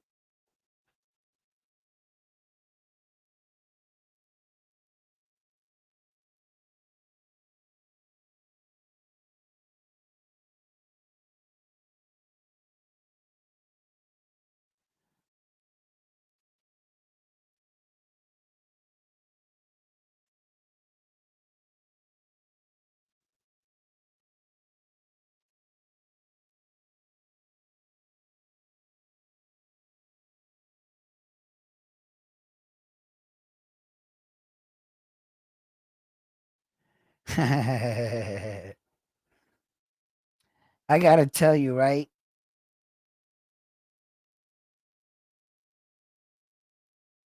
Tank is hated on every YouTube channel. Nah, nah. Tank ain't hated on every YouTube channel. Tank's good for boxing, bro. And all the hate that he gets, bad publicity, good publicity, it's all publicity towards Tank. And for everybody that speaks up against Tank, including myself, if you feel like somehow I talked shit, although I never talked bad about Tank's skill, I never ever said he sucked, never ever questioned his power or anything about him as a fighter. All I've ever talked about was his opponents and what he has done and what he's doing. But never once have I ever talked shit about Tank Davis. Okay? He's an active fighter that still has the opportunity to fight any of these guys at any given time. He could shut up a lot of people. All he has to do, get in the ring and beat a few of them. Unify. Perhaps move up. I'm not on the line with him moving up to 140. I would rather see if he can get all the belts at 135. I think he's not a tall dude by stature. He doesn't belong at 140. In fact, he's a true 130 pounder, Tank Davis. So, you see, uh, I just believe that Tank Davis right now Um, he hasn't fought any of the top guys. The only guy he fought was Ryan Garcia as the popularity contest. The highest champion he fought was Jose Pedraza. He fought for another belt at 130. It was a vacant world title. When you fight for a vacant world title, you don't actually fight a champion. So it was vacant. You both had the opportunity. See, so when you look back at Tank Davis's career, the man himself, you see people say I talk shit about him, but when I go ahead and do shit like this, right? Because here at Round One Sports Talk, we only talk about the truth. So if I'm talking shit about Tank Davis, and if I've ever said anything about Tank Davis, but the only thing you're ever gonna catch me saying here is what he did on his record. This is Gervonta Tank Davis right here, right? There he is. Gervonta Davis, 30 fights, 28 big wins by knockout. He's 30 years of age. He has 138 rounds fighting experience. He's 5'5.5". That's a lie. He's about 5'4" in real life. He has a 67-inch arm reach. Okay. Now, the other day I went on BF and I said that Tank Davis's first 8 fighters don't have a single win. And I was correct in saying this, but I guess somebody says no. The third guy has his 4-7. He has 4 wins. I was like, wow, what an idiot, right? In order to consider your record a winning record, you would have to have more wins than losses, or you would have, by definition, what we call a losing record, right? Okay. If your record is 4-7, what you have is a losing record. You see? Okay. Let's start from the beginning. I just wanted to clear that up. Tank Davis's first fight is Williams. Tank Davis's first fight. Look, let's just look it up. Let's look up this guy's record. He fought 6 times. He got knocked out 6 times. He has no wins, 0 wins, 0 knockouts, 6 losses, and he got knocked out all 6 times. So not only did Gervonta Davis knock him out, everybody knocked this guy out. You understand? Okay. So back to his record. When I'm talking about wins, his first 8 fighters have no wins. They don't have no winning record. That 4-7 is no wins. 1-1, you have to have more wins than losses. 2-8, 3-9, debut. And when I said he fought a man that retired with 72 losses, I meant that. Here's Ivan. When he came into the Tank Davis fight, he had 31 losses, right? Let's see how he retired. 72 losses. It means that he lost 41 more times and only won 15 more times when he fought Gervonta Tank Davis. He ended his career with 72 losses. You see? You understand? So let's move on. Then his next fight, 4-4, 5-3. That was his first fighter that he fought against with an actual winning record. And the guy only had 5 wins over 3 losses. When he fought him, he was 8-1. Cruz was 40-18. Luis Sanchez, 17-14. This is when the competition started getting better. Now we're getting into 15-5, 28-18. See? And then Jose Pedraza being your first world title fight for the IBF. It's right here. It's all right here. I'm not talking out the side of my neck. I'm not lying. I'm not making anything up. It's in black and white right in front of you. Jose Pedraza, 130. Liam Walsh, 130. Right? Look, guys. 130, 130, 130, 130. Look. He finally fights Yuri Gamboa at 135, right? Check it out. Goes back down. Leo Santa Cruz, 130. Leo Santa Cruz started his career where? Where did Leo Santa Cruz? There's Leo Santa Cruz right there. 38-19, 2 losses, 1 knockout. The first time he've ever been knocked out was, in fact, by Gervonta Tank Davis. Where did he? 115 pounds. You brought up a 115-pound fighter?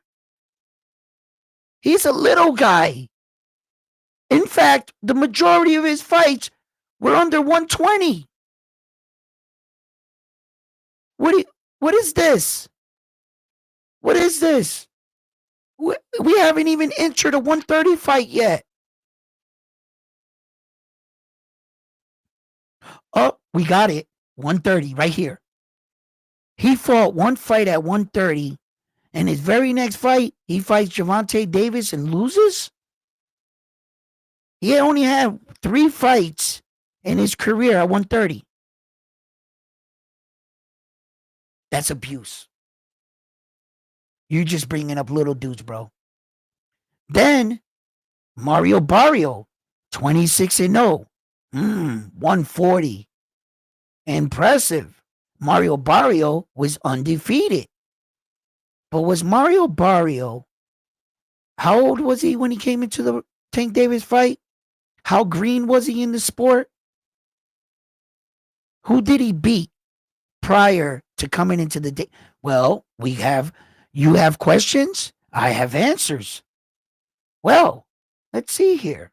Let's just go down the list. Mario Barrio started his career at 122.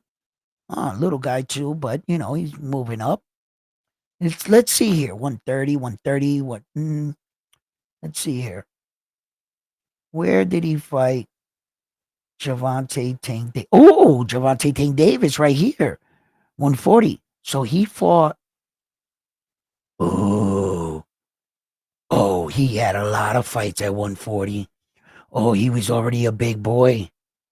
Ooh. Well, he was a big boy, but he came off consecutive losses, losing to Devontae, then one time Keith Thurman. Now he's doing his thing. He's about to fight Romans now. But prior to fighting Gervonta Tank Davis, that was my question. Who did he fight? 7-0, 18-2, 20-1. Juan Jose. Who the fuck is that? Richard? Jose Roman?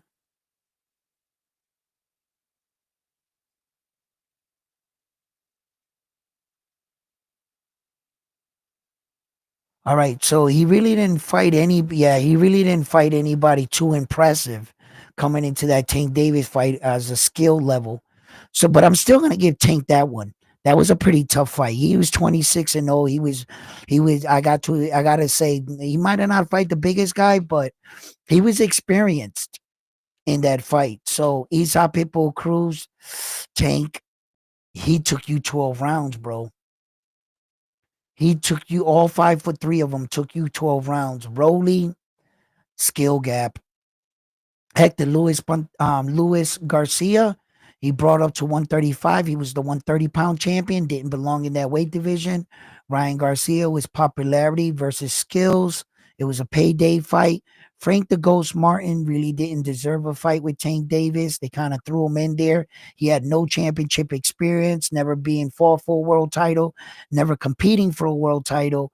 And Lamont Roach is another guy that they brought up from 130 pounds that is currently the 130-pound champion, which he, in fact, got his belt by defeating Hector Luis Garcia, which means that Hector Luis Garcia was on a 2-fight losing streak, losing to Gervonta, going back down, fighting Lamont Roach, and losing to Lamont Roach.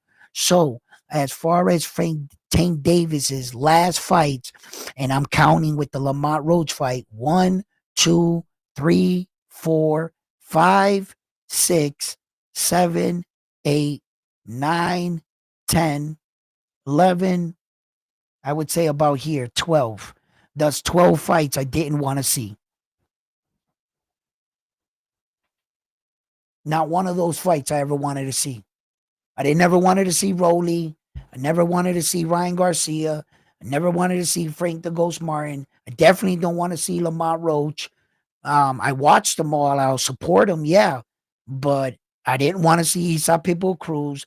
I didn't want to see Mario Barrio. I didn't want to see Leo Santa Cruz. I didn't want to see Yuri Gamboa. I didn't want to see Richard Naves. I didn't want to see any of those fights. You know who I wanted to see? I wanted to see him fight Teofimo Lopez, Devin Haney. I wanted to see him fight Lomachenko, Shakur Stevenson. Those are fights I wanted to see. And probably Ryan in between there somewhere, but I don't think he came at the right time. So I didn't want to see it at that particular time. At a different time, I would probably wanted to see Ryan in there somewhere. Yeah, right? But I didn't want to see Rolly. I didn't want to see any of those fights. I might have supported Tank.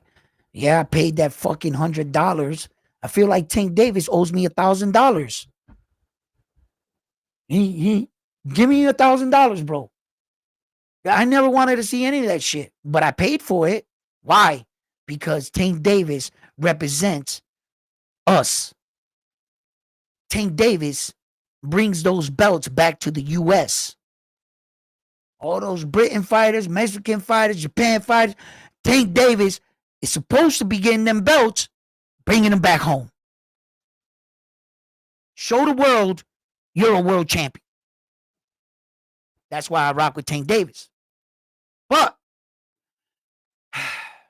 doesn't seem like Tank Davis wants these belts of legacy, man. I can't make him do this. I can't. Man, maybe I might say something, light a fire under his eye, and I want to prove round one wrong, and just go out there and just start knocking these people out. And those will be the best words in my life I would ever have to eat, because I would be proud for him. I would be happy for Tank. But if he doesn't do it,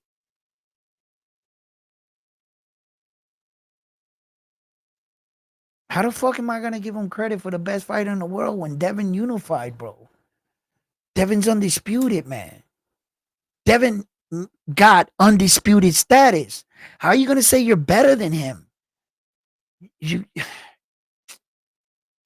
I might think you're better than him. I might believe if every day you two were to fight, I got Tank Davis, right? That's how it was a while ago. I would say I would take Tank. But the reality is Devin Haney's the more accomplished fighter. By far. It's not even close. He's got him by the 2 weight divisions and 4 belts. It's not close. It's not even close.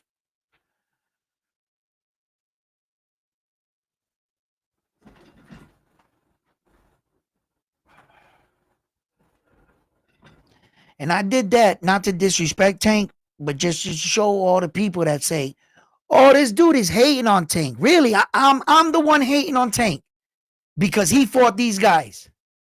I'm the one hating on him because I'm pointing out facts, truth. At what point did I ever lie? At what point did I show you like false names or said that he didn't do something? At no point. Why am I the bad guy? You want to be mad at somebody? Shit. Be mad at him. Don't be mad at me. Tank, what's this say right here? Hold up. My man right here just text something. Let me get up on all your texts.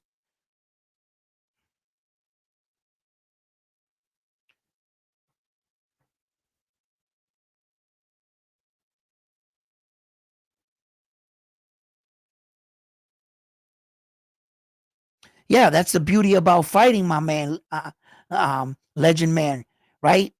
The beauty about fighting is You know, you could be down and fighting and shit. You go out there, you give them blood, you give them another knockout, they'll love you again. The fans will love you again.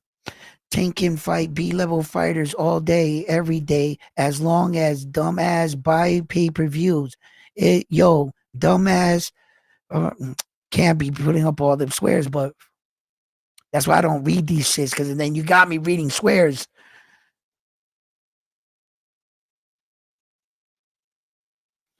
Listen, he owe me money, okay? He does owe me money, all right?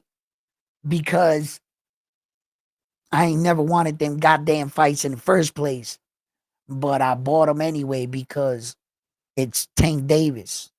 And I've already shared with you guys the reason why I supported Tank Davis was a little bit much more than that.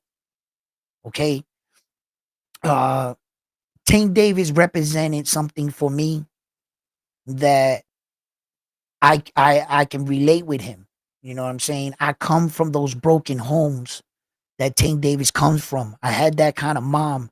I had those kind of like issues in my life. And to watch one of us make it out the mud, it was exciting. And I was just like backing him because I was like, one of us made it out this motherfucker, right?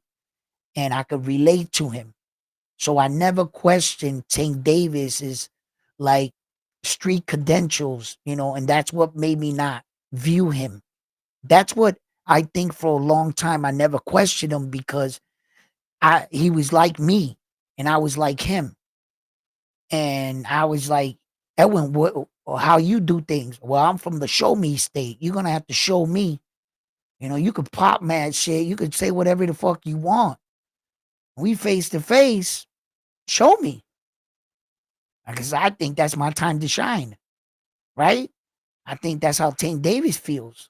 So I always was like, I feel Tank Davis on a lot of areas, and he was that's I connected with Tank on different levels, you know, and I just like never questioned him. And I was like, he's built like that. He wants all the smoke, and he's gonna respond. But like I expressed earlier in this show, I think that Tank Davis got to a plateau in his career where a lot of people expected a lot from him, and they put a lot of pressures on him. He started to see that he couldn't really risk these kind of fights because he can't take the chance on losing. Because I think he represents much, much more to a lot of other people. When you become that kind of celebrity and star athlete, you kind of adapt a different role, and it could hurt your persona in the sport you're in, you know, depending on what the sport is. You know, so Tank's taking these fights, looking well, looking great, giving the highlight knockouts and giving the impression excellence. And I think they chose that he represents more than what he signed up for. I think that in reality is where Tank Davis is at. You might not be able to see it, and you might not even understand maybe what I'm talking about. And if you do, well, then you know you at least you see my angle. I've seen rare occasions, not a lot of athletes ever get chosen like this. Not a lot. I can see he's been chosen. Tank's been chosen, bro, by the people. Uh, and they'll no matter who he fights, they don't question it. Just the fact that he's fighting. And all they want to see is him continue to win. They're not really concerned with stats or how dangerous a guy is or hardcore fans. Nah, it's not about that. It's about what you see. Do you see him winning? Yes. Do you see him knocking people out? Yes. Well, then did he knock out a man? Yeah. Well, then we ain't got nothing to talk about. They don't understand that there's levels to this. Those kind of fans. They don't understand that there's skill gaps. They don't understand that. You can't argue with those kind of fans. They're like, do you see him knocking people out? Yeah, well then shut up. That's all and that's what they're selling. They're selling you Tank Davis's persona, is what they're selling you. You understand? So I don't think he could lose.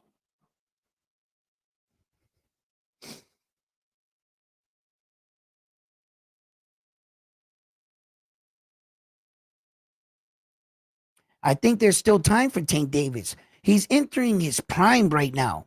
You guys do realize that, right? Tank's in his prime. This is the best version of Tank Davis ever. If he decides to explode and turn around and beat the shit out of everybody, I think he could do it. I think he could do it.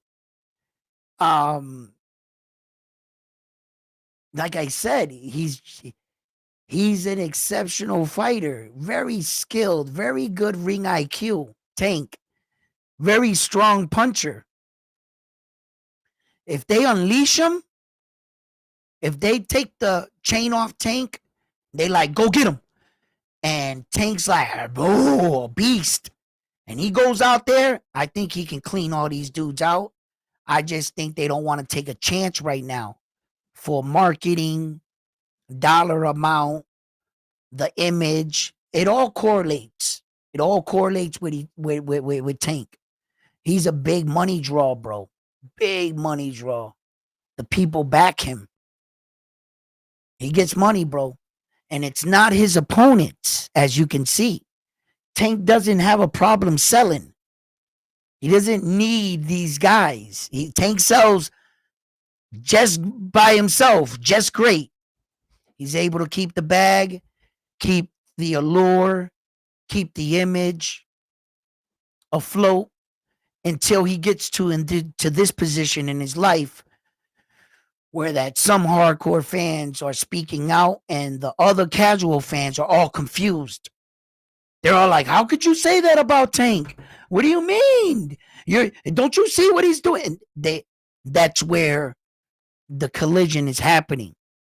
Because the real hardcore fans are looking out like, yeah, I understand you guys are happy. I understand that he brings excitement. I understand what he's doing. Yes, I understand all of that.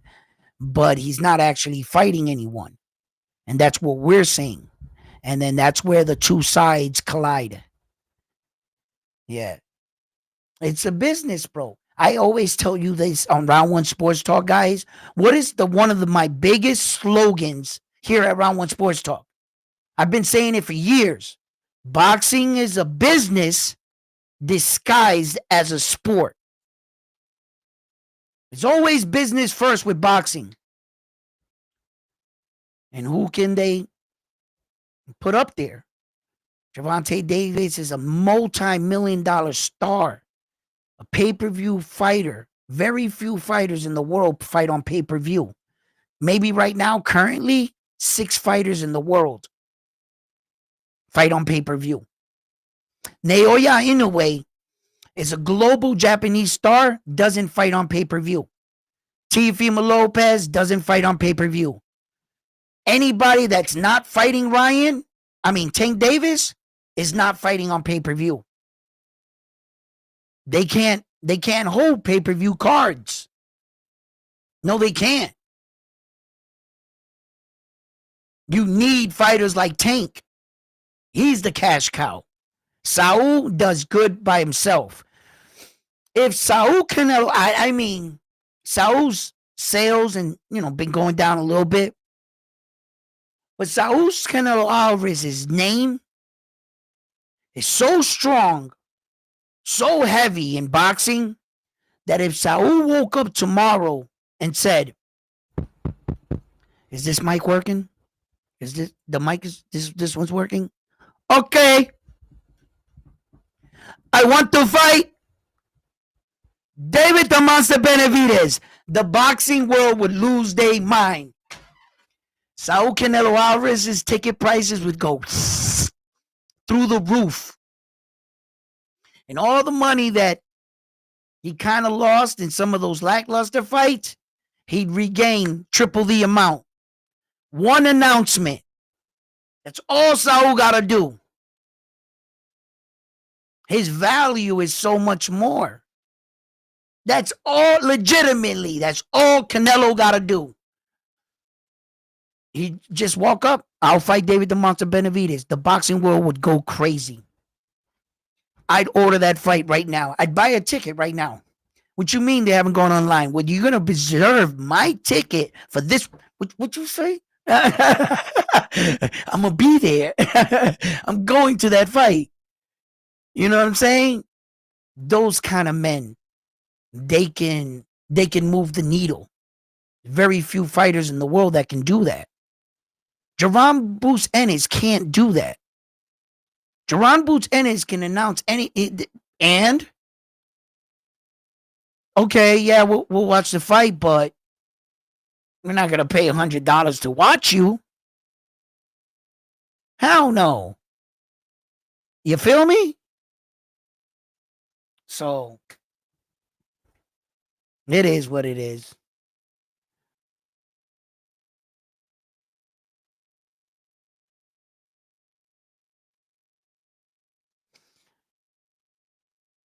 Yeah, they do duck a lot of smoke because they have big targets on them. Although Saul Canelo Alvarez, he's only ducked one guy, David the Monster Benavidez. Tank Davis ducked everybody. Everybody. Tio, Devin, Shakur, Loma, everybody. It's fucking crazy. He never fought none of the four horsemen, bro. Never. Tank did it at an unprecedented rate. The ducking was ridiculous. I understand now, like after I calmed down and I looked at it, I was like, fuck. Tank was in a crazy situation. I started realizing when I started going back and watching his old fights, I went back about 6 fights. I started noticing the crowd changing when Floyd was bringing a lot of these celebrities around. They revere Floyd as what? Excellence, black excellence. In fact, when Floyd was promoting his next fighter and passing the torch, so to speak, because a lot of black folk frowned on the fact that Floyd passed the torch to Saul Canelo Alvarez. And I know he regrets that now. And he kind of gave Saul like the star status that Saul got off of a loss. Because what did Floyd do after that? He picked up Saul's hand and said he's the next man in boxing. And Floyd gave him his stamp of approval. That's what the fuck happened.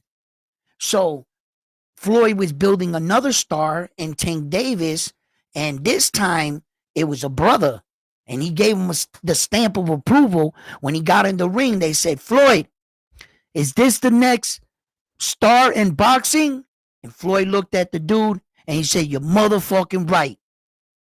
And the crowd went, ah, right? At that moment, the next fight, look into the crowd of Tank Davis's. This is all shit that I like pay attention to. I started seeing fucking dudes with those little ties. You know, the brothers, like the Muslims, they had like, they're not boxing fans. They're not boxing fans. None of them dudes can tell you anything about boxing.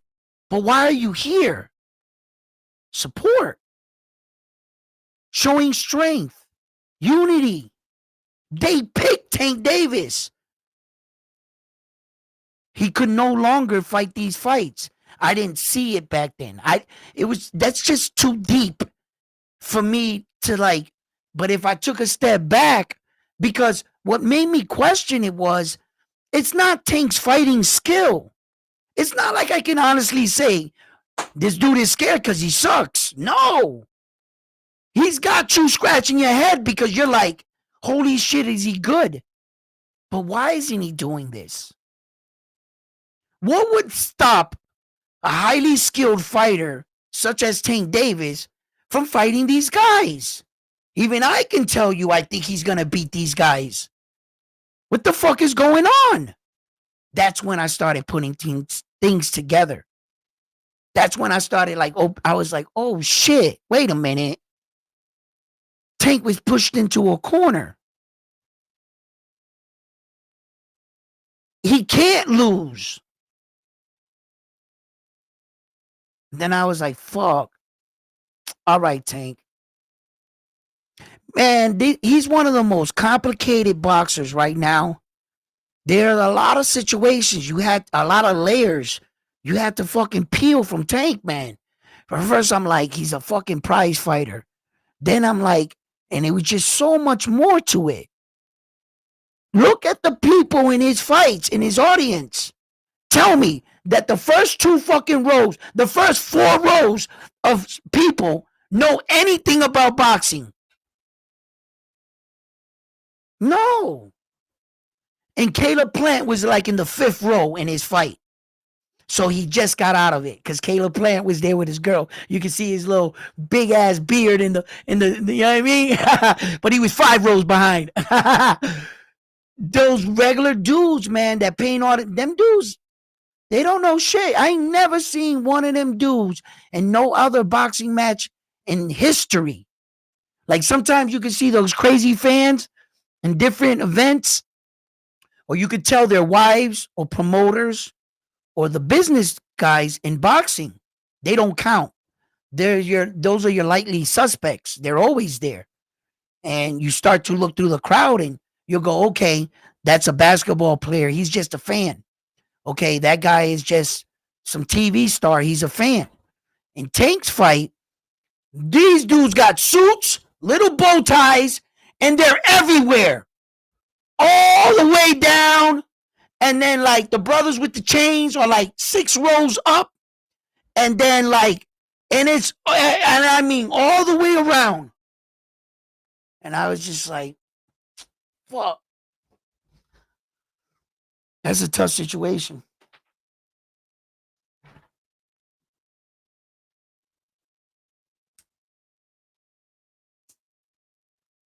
Then he changed his name to a Muslim name. I guess it wasn't catchy. So he was asking the boxing world to call him his new Muslim name. We've seen how those kind of things can be distractions to some fighters. You know, my man's name wasn't Muhammad Ali. That's not his birth name. His birth name is Cassius Clay. That's the fighter that was undefeated, Cassius Clay, not Muhammad Ali. Muhammad Ali lost. Muhammad Ali got knocked out. Knocked down. Muhammad Ali was a politician. Muhammad Ali fought things outside of the ring that had nothing to do with boxing because they chose him. They chose him and they put him on the front line to speak because he had a voice. That's a different kind of responsibility that they put on these fighters. Cassius Clay was a young man that all he wanted to do was box. He didn't want to be the voice of the movement. He didn't want the responsibility of that kind of stuff. And then when he grew up, he saw the responsibility in it and he tackled that on in his time, in his era. And that was his choice and his decision.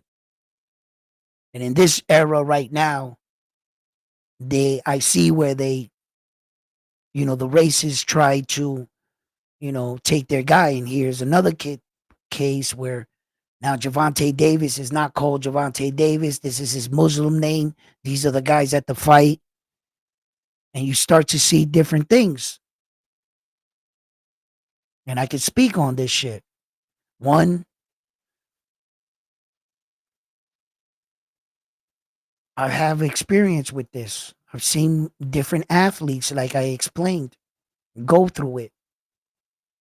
The pressures of that, never been an athlete where my country ever asked me. Can't imagine what that shit is like, but shit, yeah.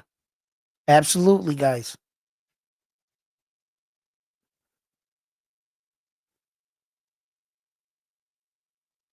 Till 37.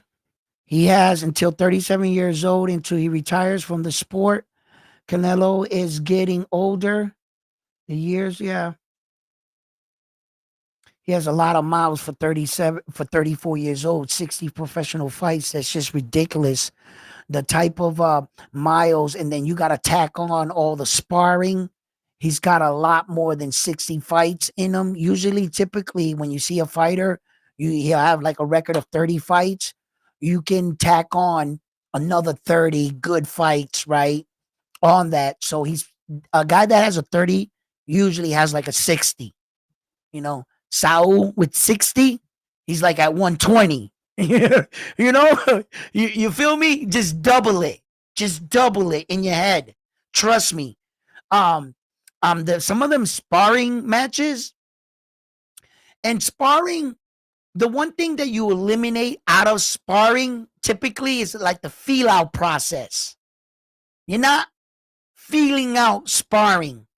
You just kind of like going forward, right? And if you're the champion, you always get those young guys that want to prove themselves against the champion, see how they fare against you. So sometimes it can be tough because once you become the guy in your gym, everybody wants to see how they fare against you. And once you become that guy, so Saul got a lot of miles. 34 years old, 60 professional fights. He actually has 61, right? But, we're just rounding it off just for here. Don't hold me to like, no, yeah, actually, like, dude, I know. Chill out, right? But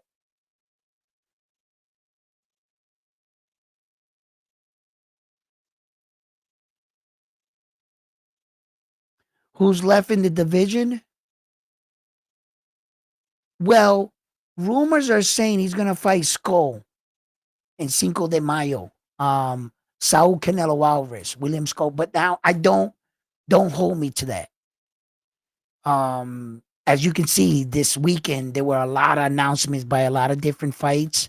Some of them I laughed at, and I told you guys, "Come on, did you guys really believe that Ryan was gonna fight Isa Pepe Cruz and they're gonna blimp him up to 147?" I was right, you know. Um, but that's why you come here to Round One Sports Talk because I'm not always just swearing at people and disrespecting people. I'm actually having a conversation with you guys about boxing. At any time, you can feel free, jump in, tell me what you feel, and we could always talk boxing.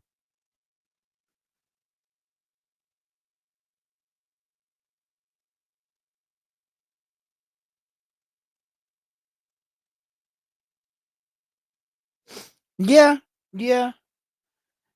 Carlos, I see you typing a lot today. Like, yeah, like Carlos is like itching. Like, I think he wants to like come up and tell the fans or something or say something. So I'm gonna do Carlos a favor here. I'm gonna drop the link right here just in case. I'm gonna drop the link in the chat. I should have did this earlier. Uh, but um, I was on the side of just talking today. I wasn't sure if I was gonna take any guys, but I will. Stick around and we could talk a little bit about boxing. You know,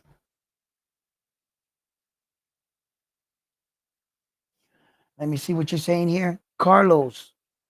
Bigger ain't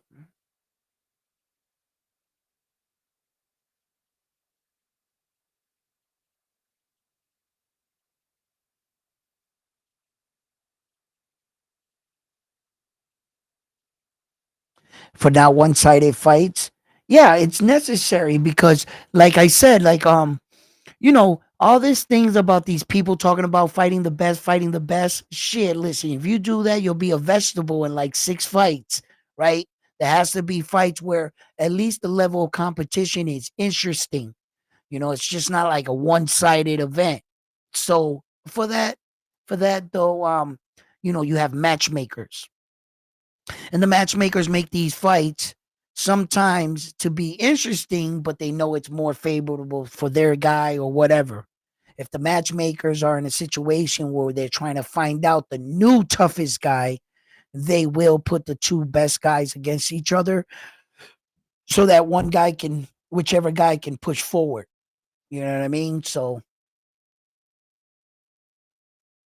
Ring Dog, how you doing?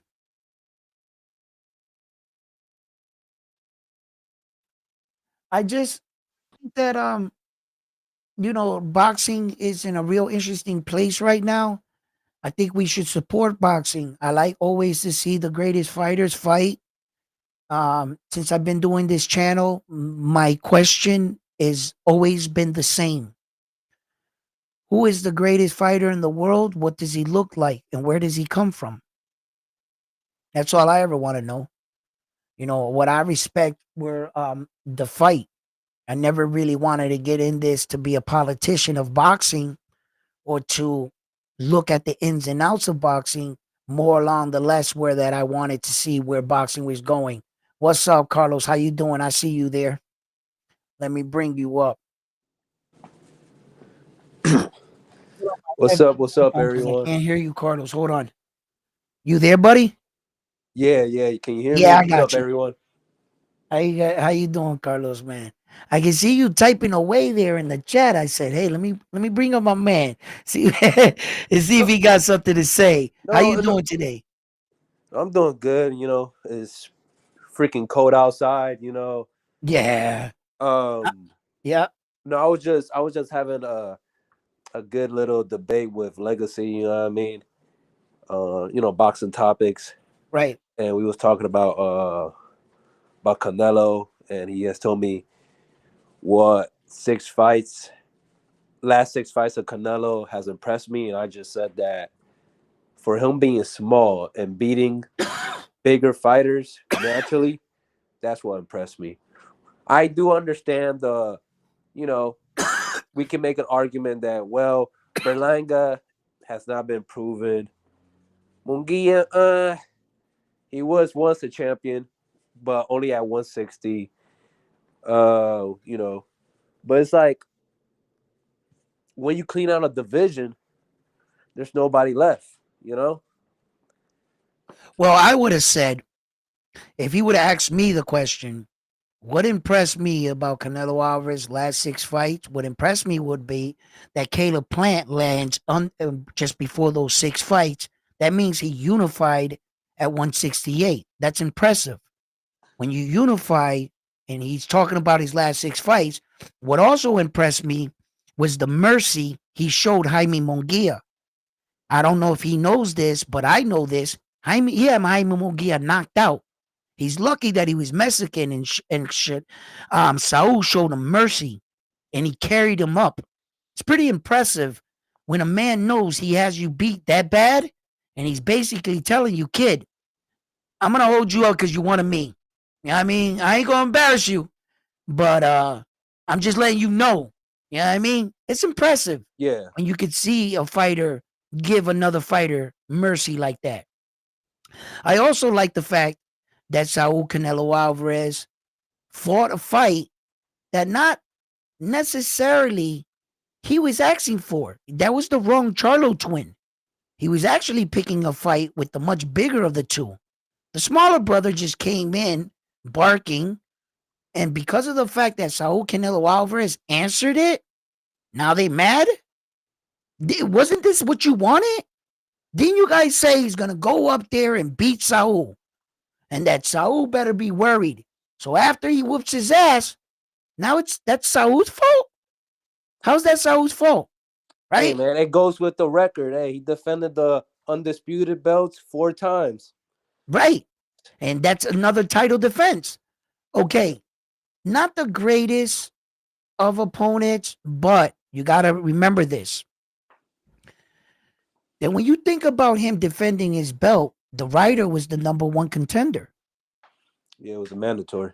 Right. So he did, in fact, honor some of these mandatories. And as we all know, right, it's not the fact that, see, he has 4 mandatories. It's whoever's next in line. And if the WBC was next in line and they were avoiding David the Monster Benavidez, or if the WBC was last in line and he had to acknowledge these mandatories first, it would give you the impression he was ducking David the Monster Benavidez. But if David the Monster Benavidez was here in line, he did honor these guys first. You see, and the WBC can merely order the fight. And you're going to hear those words. I can order a pizza. I can order anything. It just means that the organization is saying we're acknowledging that we have one of the 4 mandatory slots and we're ordering our fight. But in actuality, the person that has all the power is the next organization in line. That's who counts. Yeah. You understand? So he might have played with it for a few years, and the WBC blatantly like took Saul's side. I get it, right? You know, But go ahead. Sorry.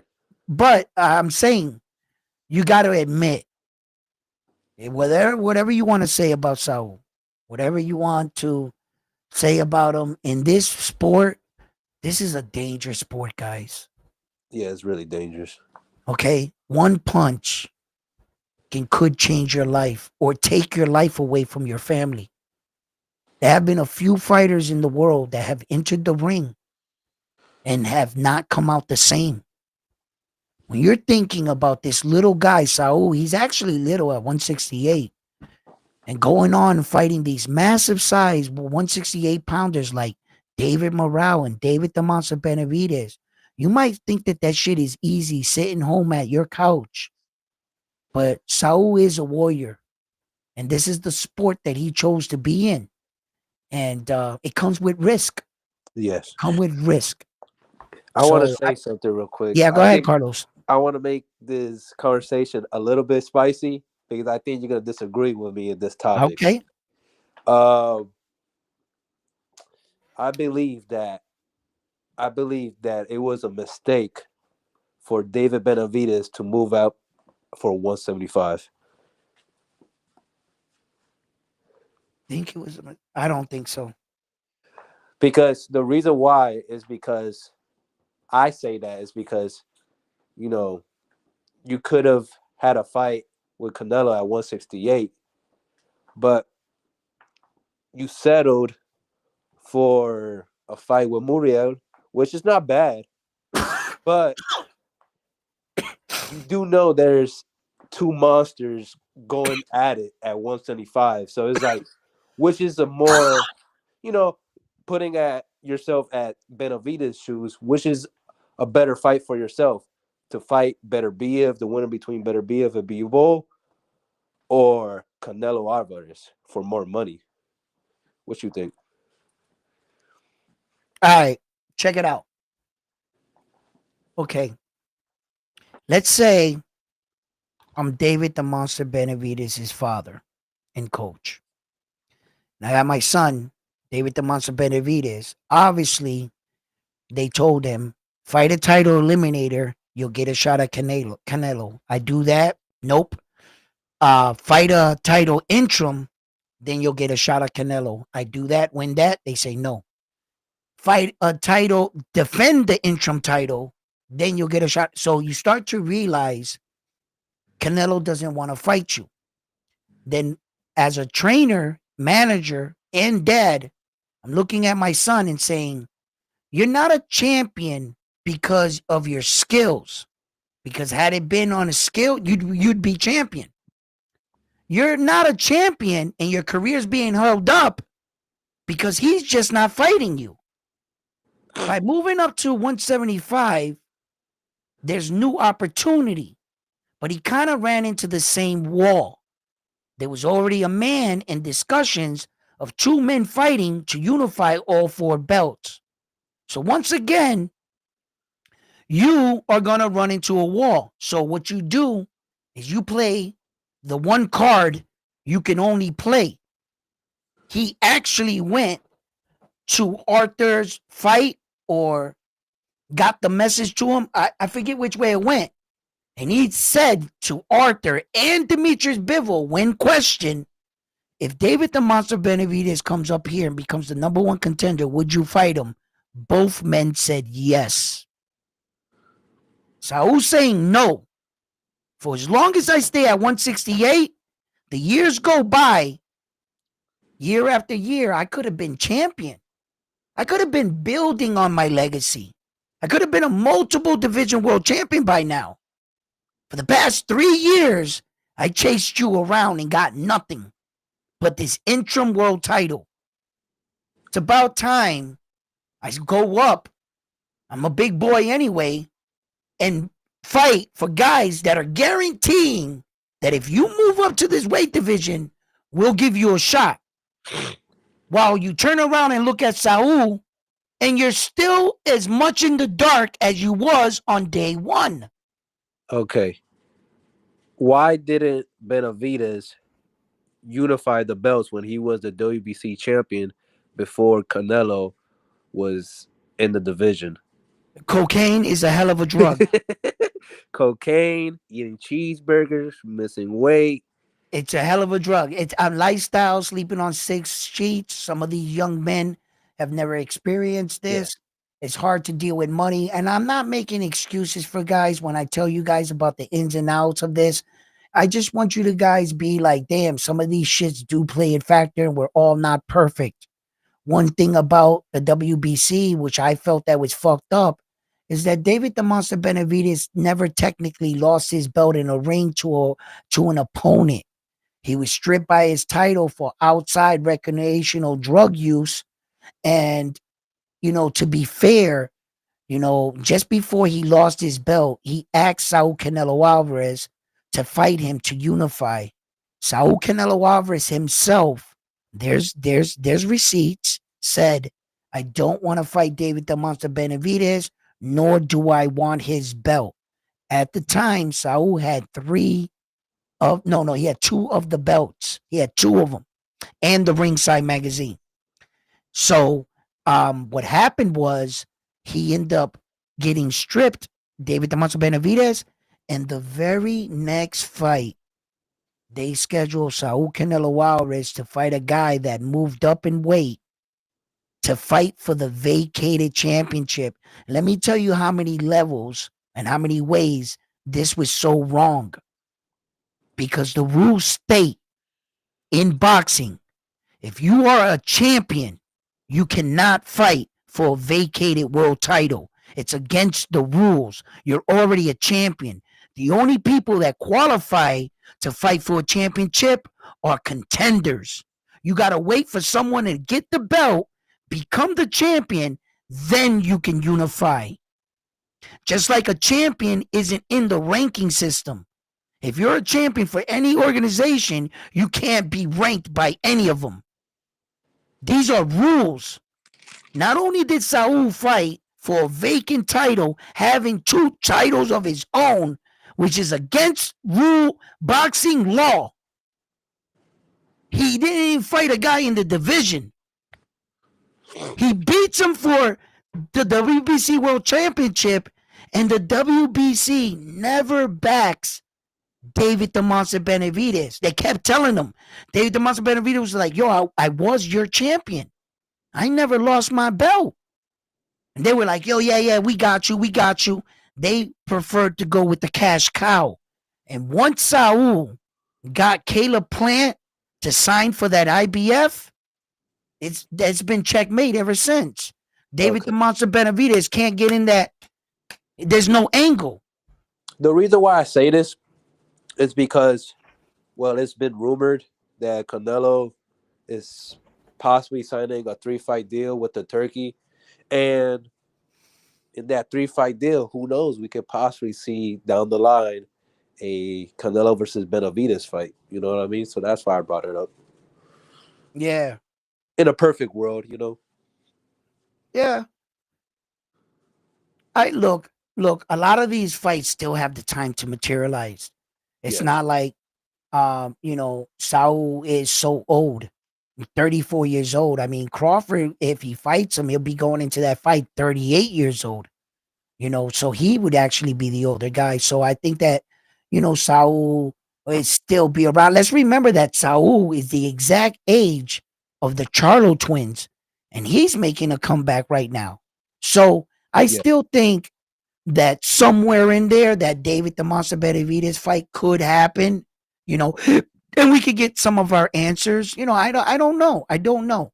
But I really do enjoy the David the Monster Benavidez versus David Morrell fight. I Yeah. like that fight. Do you think an upset could happen? Oh yes. Oh man, and how that's a monkey wrench thrown into the Yes. situation. What you would like? What No, would be your take on that? Like, okay. First of all, right? David the Monster Benavidez, I think, is slightly more powerful than David Morrell. I think so. okay, He has more volume punch, but David Morrell has more. See, David the Monster Benavidez throws a lot of punches. David Morrell has a better selection of punches. David the Monster Benavidez' footwork is worser than David Morrell's. David Morrell got better footwork. He has better upper body mobility as a fighter, right? Okay.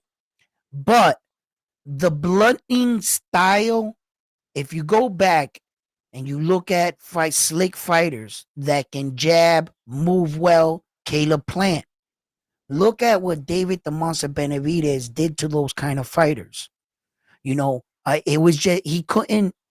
Those punches were weighing on him round after round, and I feel that if out of the two fighters, David the Monster Benavidez is bigger.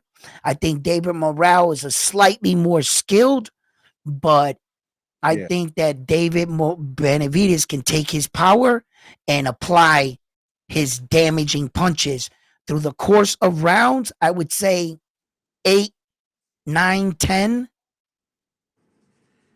might stop him. yeah. All I gotta say is that I'm going for Benavidez to beat Muriel, but all I gotta Yes, I say is used to that box. you can't let this guy with 10 fights beat you. You chose this path. You decided to go 175, and your last fight with Vosnik. Yes, you won 12 rounds unanimous decision, but you came out with like a couple injuries, and your power didn't translate at 175. So there's a lot of questions needs to be answered with David Benavidez, because right now in the division of 175, Bivol Beterbiev seems so superior compared to everybody else. Right. Well, there were a lot of interesting things said back and forth. One of the biggest things I thought was that steroid scandal that he was accusing David Morrell's team. I Yeah. don't think that that's something to just let slide underneath the radar in conversation. Some of the accusations, and I know some of them are accusations, but it was what he was saying. He was like, I had to contact the doping agency and alert them that I want to be tested on some type shit like that. And I was like, man, right? But you know, sometimes when you look at these events, you can get lost in translate. You see them both with a belt until you realize this fight is not for no belt. You understand? What is it? A unification of interims? No, because both their interim belts are at 168, right? Yeah, I think so. Yeah, they didn't Yeah. win no interim belts at 175. They're just wearing the belts So for the so image. Benavidez Right. didn't win a belt versus Vosnik? I think he did. What belt did Bosnick had? I think they both fought for the Oh, so interim they just made one up on the spot? They probably did. You know how the WBC is. WBC. Yeah, that's what I'm saying. I think they did. You know they probably made but no matter what they made up, let's just tell it like it is. Is this fight for a belt? No, Okay. It's for no belt. You know what I mean? So not even for the IBO. no, it's not even the right, but it's an amazing fight. So sometimes, you can see them arguing. This dude picked up the belt, threw it at him, and you're watching the green one on his shoulder. That and you're getting lost in all this. The fan, he's like looking at it, like and I get it, but I think that this is the kind of fight that we do ask for. It's a risky fight for David the Monster Benavidez, being that, David Morale got his attention. He pulled on Superman's cape and he accepted the fight. That's a guy being way down here, having a lot of skill and daring to make that jump. Some guys traditionally will just move up slowly, you know, and some guys would say, you know what, I'm ready. I can take your star status, and by beating you, that whoever wins this fight is going to get a shot at those 4 belts. And it's a good situation because, one, you don't got to hunt down 4 guys. He did all the work for you. Yeah, it's one fight, you win it all. One fight. He's bringing you all the belts. You beat this guy. That's why I give Canelo a lot of credit, because he did it one by one in 11 months. That's another, record right there. I got it. Well, I got to check out to see if that's a record. I'm not going to co-sign that, but when there's guys like doing it like really fast, but one by one, well, okay. Naoya Inoue did it one by one, but he did it in the Corona epidemic too. It took him 2 years, a little under 2 years to get. Because I remember one at a time. Canelo beat Billy Joe Saunders. Then he beat Caleb Plant to Billy Joe Saunders.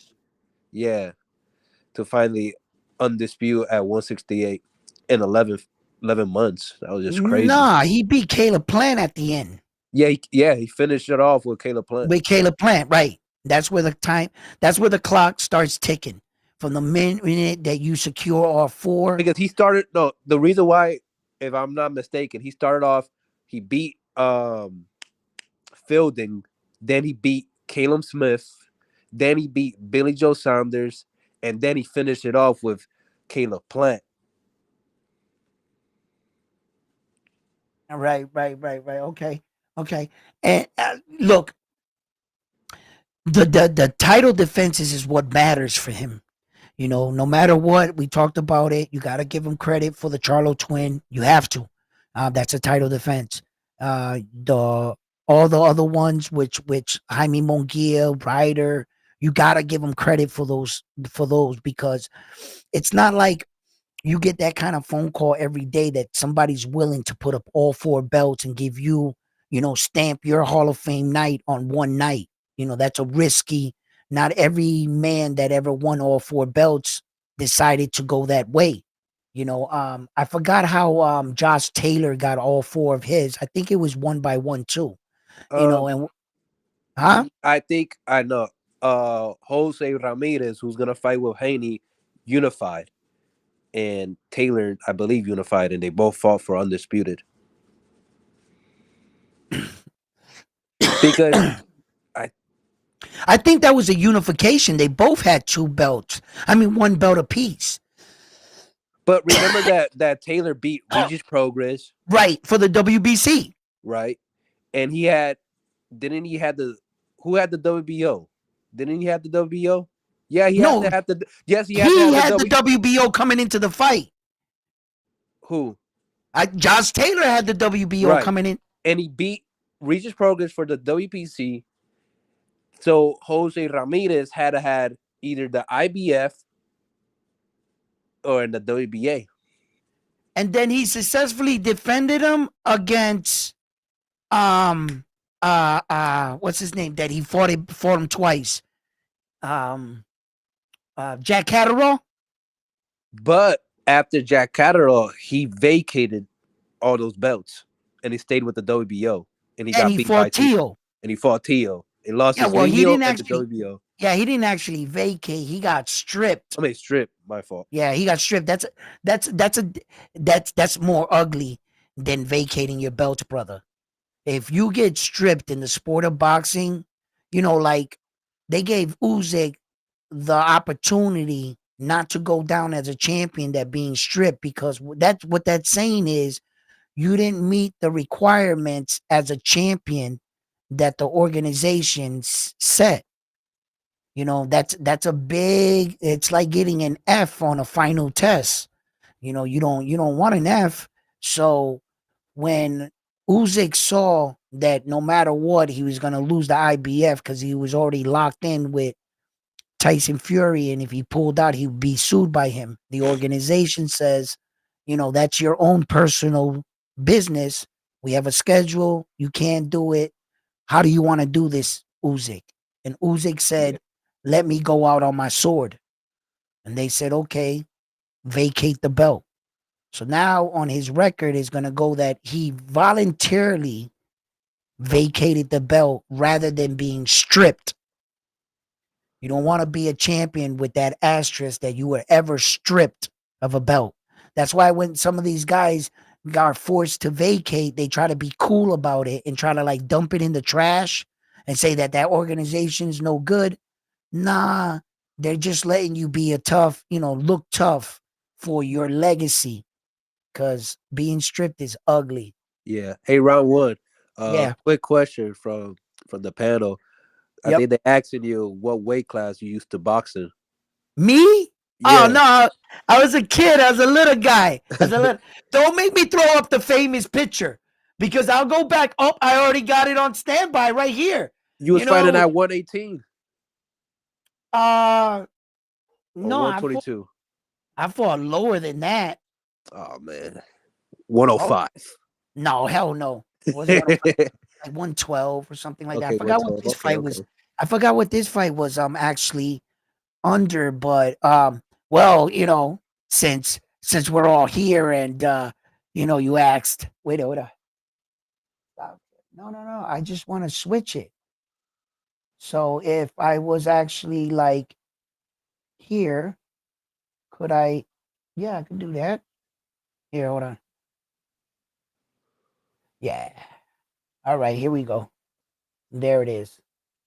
All right. Okay. I would have to turn it on and put it in the 3 boxes. Yeah, that's all. Right. Bam. There's my amateur picture right there, boxing in the Golden Gloves.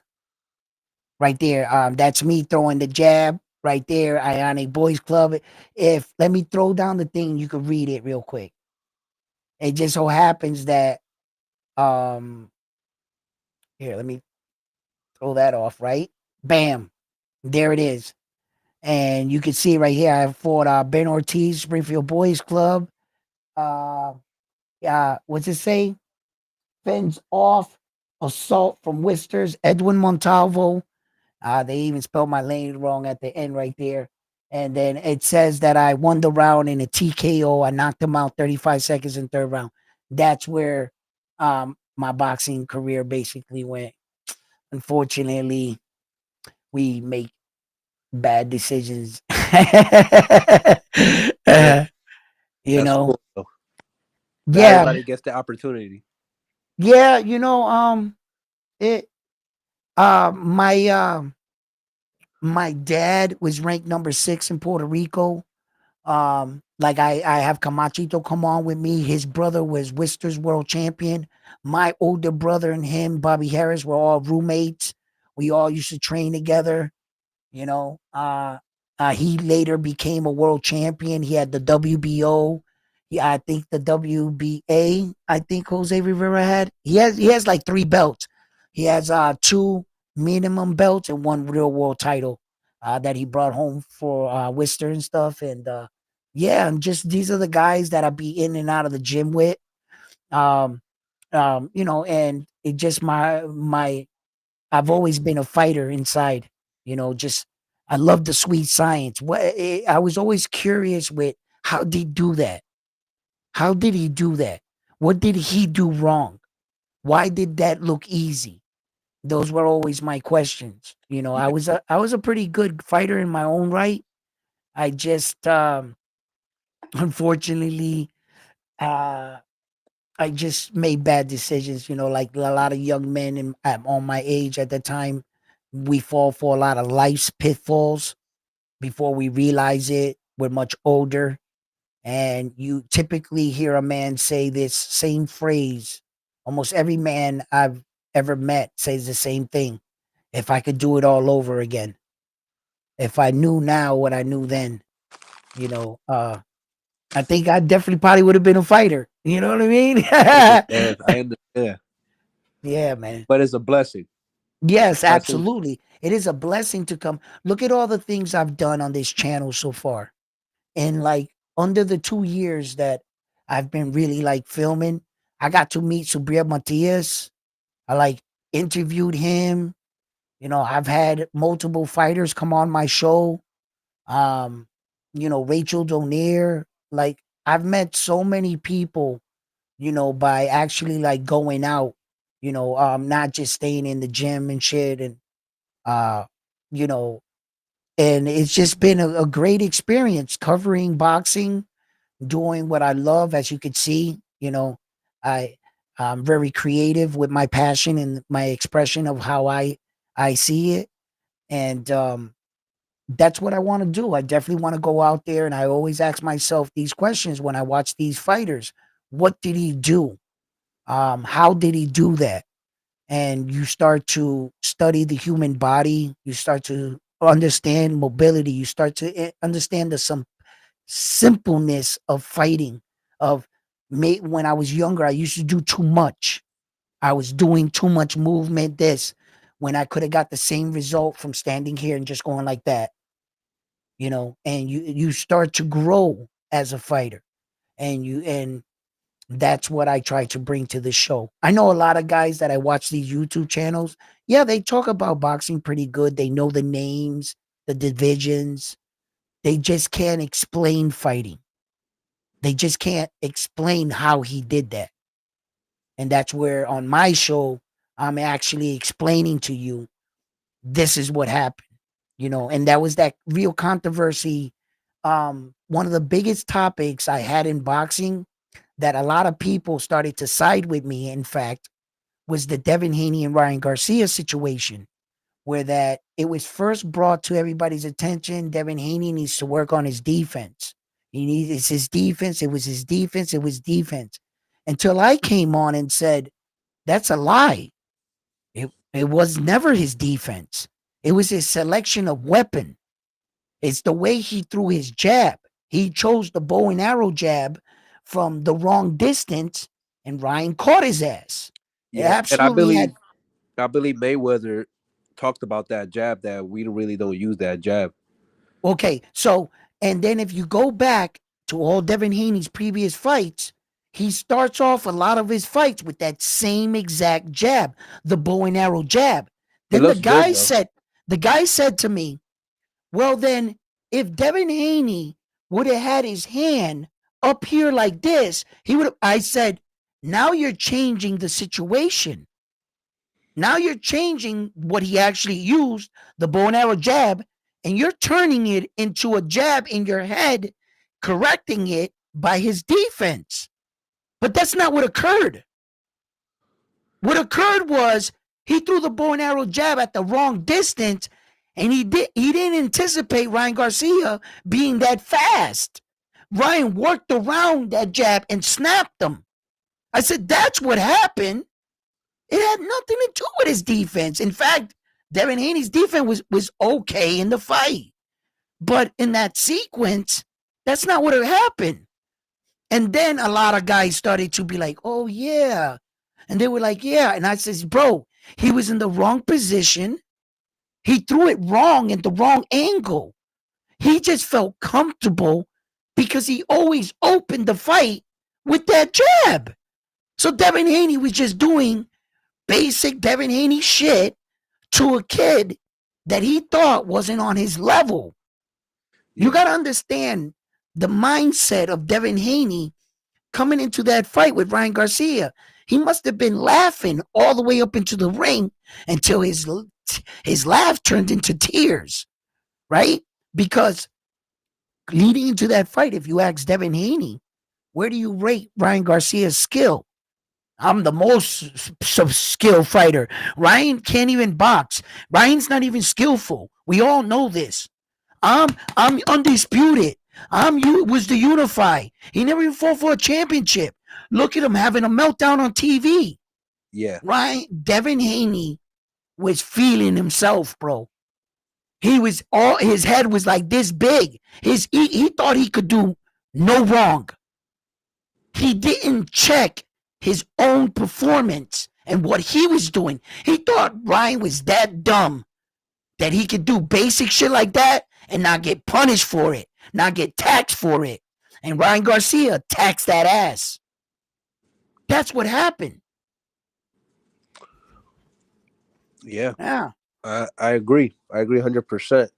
And also another thing I just been thinking about recently with this Turkey tournament torneo is that Oh, the tornado. yeah, it's like you got Haney versus Ramirez and possibly in the catchweight. You got Ryan and Rolando at 147, and you got Teofimo at and Hitchens unification at 140, and then you got Stanionis unification with Bus Ennis at 147. So when I bring this up, I'm just thinking about what's the 140 division when it's all said and done. This tournament, what's gonna happen to the 140 division? Like it opens up, honestly, It's because going, yeah. It's definitely gonna open up for opportunity for a lot of these young guys coming up. You can see the transition with the fighters. We watch some of these fighters basically grow up in the sport of boxing. Devin Haney looked like a baby when I first saw him, and Tio was young. And look at all these fighters. Ryan, he had that real boyish look, that little boy wonder look. He's slowly turning into Mexico Superman right overnight. You know, and a lot of these guys are starting to go up now. The question was, what do I feel about these fights at 147? And some of the questions, like Bam Bam Boogie has asked me, that he doesn't feel like some of these fighters should be getting these shots at the title because they don't rightfully deserve it. They were never in the division and they didn't make their way up the division by 147.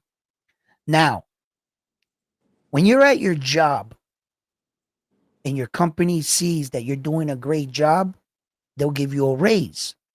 Sometimes in boxing, you don't necessarily have to be in that division so that the boxing gods recognize you in another one. They kind of give you the validation that you were still at work.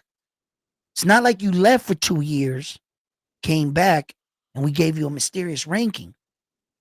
These are active fighters that are moving up. And as a market value, like I always say here at Round One Sports Talk, boxing is a business disguised as a sport. So when you got stars like Ryan Garcia, Devin Haney, their situation, the world listening, you don't put them at the bottom of the list. You put them at the top. yeah, who got a bigger name? Even Brian Norman as a world champion, I don't think he got a bigger name than Ryan Garcia Hell no. or Haney. Hell no. No one knows who the hell Brian Norman Jr. is that much, and I don't mean to disrespect you, brother. You're slowly getting you're going to have to put in some work. But Ryan Garcia's got over 7 million followers on fucking Facebook alone and some shit like that. It's ridiculous. I don't even know what the number is. I just threw a number out there. And I don't think I follow him, right? I should, you know what I mean? Sometime with some of his antics, right? But he's he's gonna make money when he comes back. I think that the Rolly fight, I like it. I like the Rolly fight. I like They got the history. I Haney like fight. it. I like I like it because, like I said, what the hell did these fans want Devin Haney to do? What do they want him to fight Tio right now? Subriel Diaz? Coming off that Ryan? Because you're supposed to be, getting a decent fight to build up for the biggest fight of your career, which is going to be against Ryan. I like that tune-up for Haney. I like it. Ramirez, I like it. Ramirez was a unified champ at 140. Come on, brother. Let's talk about it. Even if he beats him, even though he has a one-dimensional style, but hey, doesn't matter. You got to get credit. If Devin Haney beats him, you got to get credit for beating a champion. Yeah, I agree. Okay, so tell me, who's whose challenge is tougher? Ryan's challenge or Devin's challenge? Devon's. Thank you. All right. You know what I'm saying? I mean, look, on a skill level, the Ryan and Rolly fight could be less skilled, but it actually could turn out to be a barn burner when you got two power punches just Yeah, it could be slugging. more like eye candy. Yeah. Yo, Ryan goes in there. Like, okay, do you remember that little exciting fight that Abdullah Mason had? Abdullah Mason's in there and he gets dropped for the first time. And then he Yeah. gets up, looks at the dude, drops him, and then he's like, yeah, I got him. Abdullah goes in for the kill again. The dude drops him. And Abdullah goes down for the second time in the fight. And then he gets up and he puts homeboy away. The Ryan Garcia, I could see it being a rock'em sock'em robot type fight. We have someone commented right now and it disagree with Okay. Haney and Rolly being a tougher fight for Ryan. Well, so who are they saying is okay? Ryan was the overweight and on ban. Yeah, we know about the P's. Can we get past that? Okay. Fights old, washed up. Yeah, but who are you talking about here? Okay. No, go up to like Haney is screwed. Ramirez is complete trash. Ramirez is trash. Anyone can beat him, including Rolly. I'm not sure about that. Ramirez got enough boxing skills to. But I'm not gonna lie, that Barbosa fight with Ramirez was boring. I don't know. To me, it was boring. Like I can understand his point of view, but if we talk about accolades, what Rolly, you can't compare Rolly's 140 rank cherry pick. Whoa. Hold on, Carlos. I'm seeing what this guy is saying here. Crawford. What? Crawford what? Lord what? Gloves? Loaded gloves? Crawford's loaded gloves? Wow, this guy, you can see he's coming in with controversy. My man, calm down with the throwing cherry pick remarks. You seem like a hyped up fan that in every fight you have to judge every situation. There are fights where your guy's coming back into a fight. It's not considered a cherry pick, but what we call like tune-up fights. It's an obvious cherry pick, and that's why we don't attach cherry picks to a tune-up, because it's basically it's not like a competition next, you coming off of a high, coming off title defense or winning a title, and then avoiding a guy and picking this guy. Cherry pick by definition. You're coming off real strong at Devin Haney, and I'm not giving Devin Haney excuses because, as you obviously know, this is not the fight for neither of these guys. They're coming off a year layoff, which he opted to wait for Ryan. So even when these fights take place, it's going to be over a plus calendar year. Then they go into training camps. Then Ryan fights Rolly and Devin fights Ramirez. But you're so hooked up on wanting to call these fighters out, like you're putting pressure on Devin that at this particular time, he needed to fight a champion. The only fight that you can't convince me he should have not passed out on was the Sandor Martin fight, because he would still be keeping his belt and not be champion in recess. I was under that Devin should have fought Sandor Martin, and he would have stood with his belt for the WBC at 140.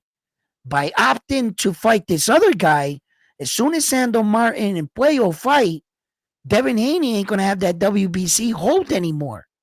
So he kind of loses in that avenue. But if you're putting all your baskets, all your eggs in one basket, like Devin Haney and Ryan's doing, they're supposed to be meeting up for their massive pay-per-view fight. You're not supposed to fight anybody dangerous. That's a no-brainer.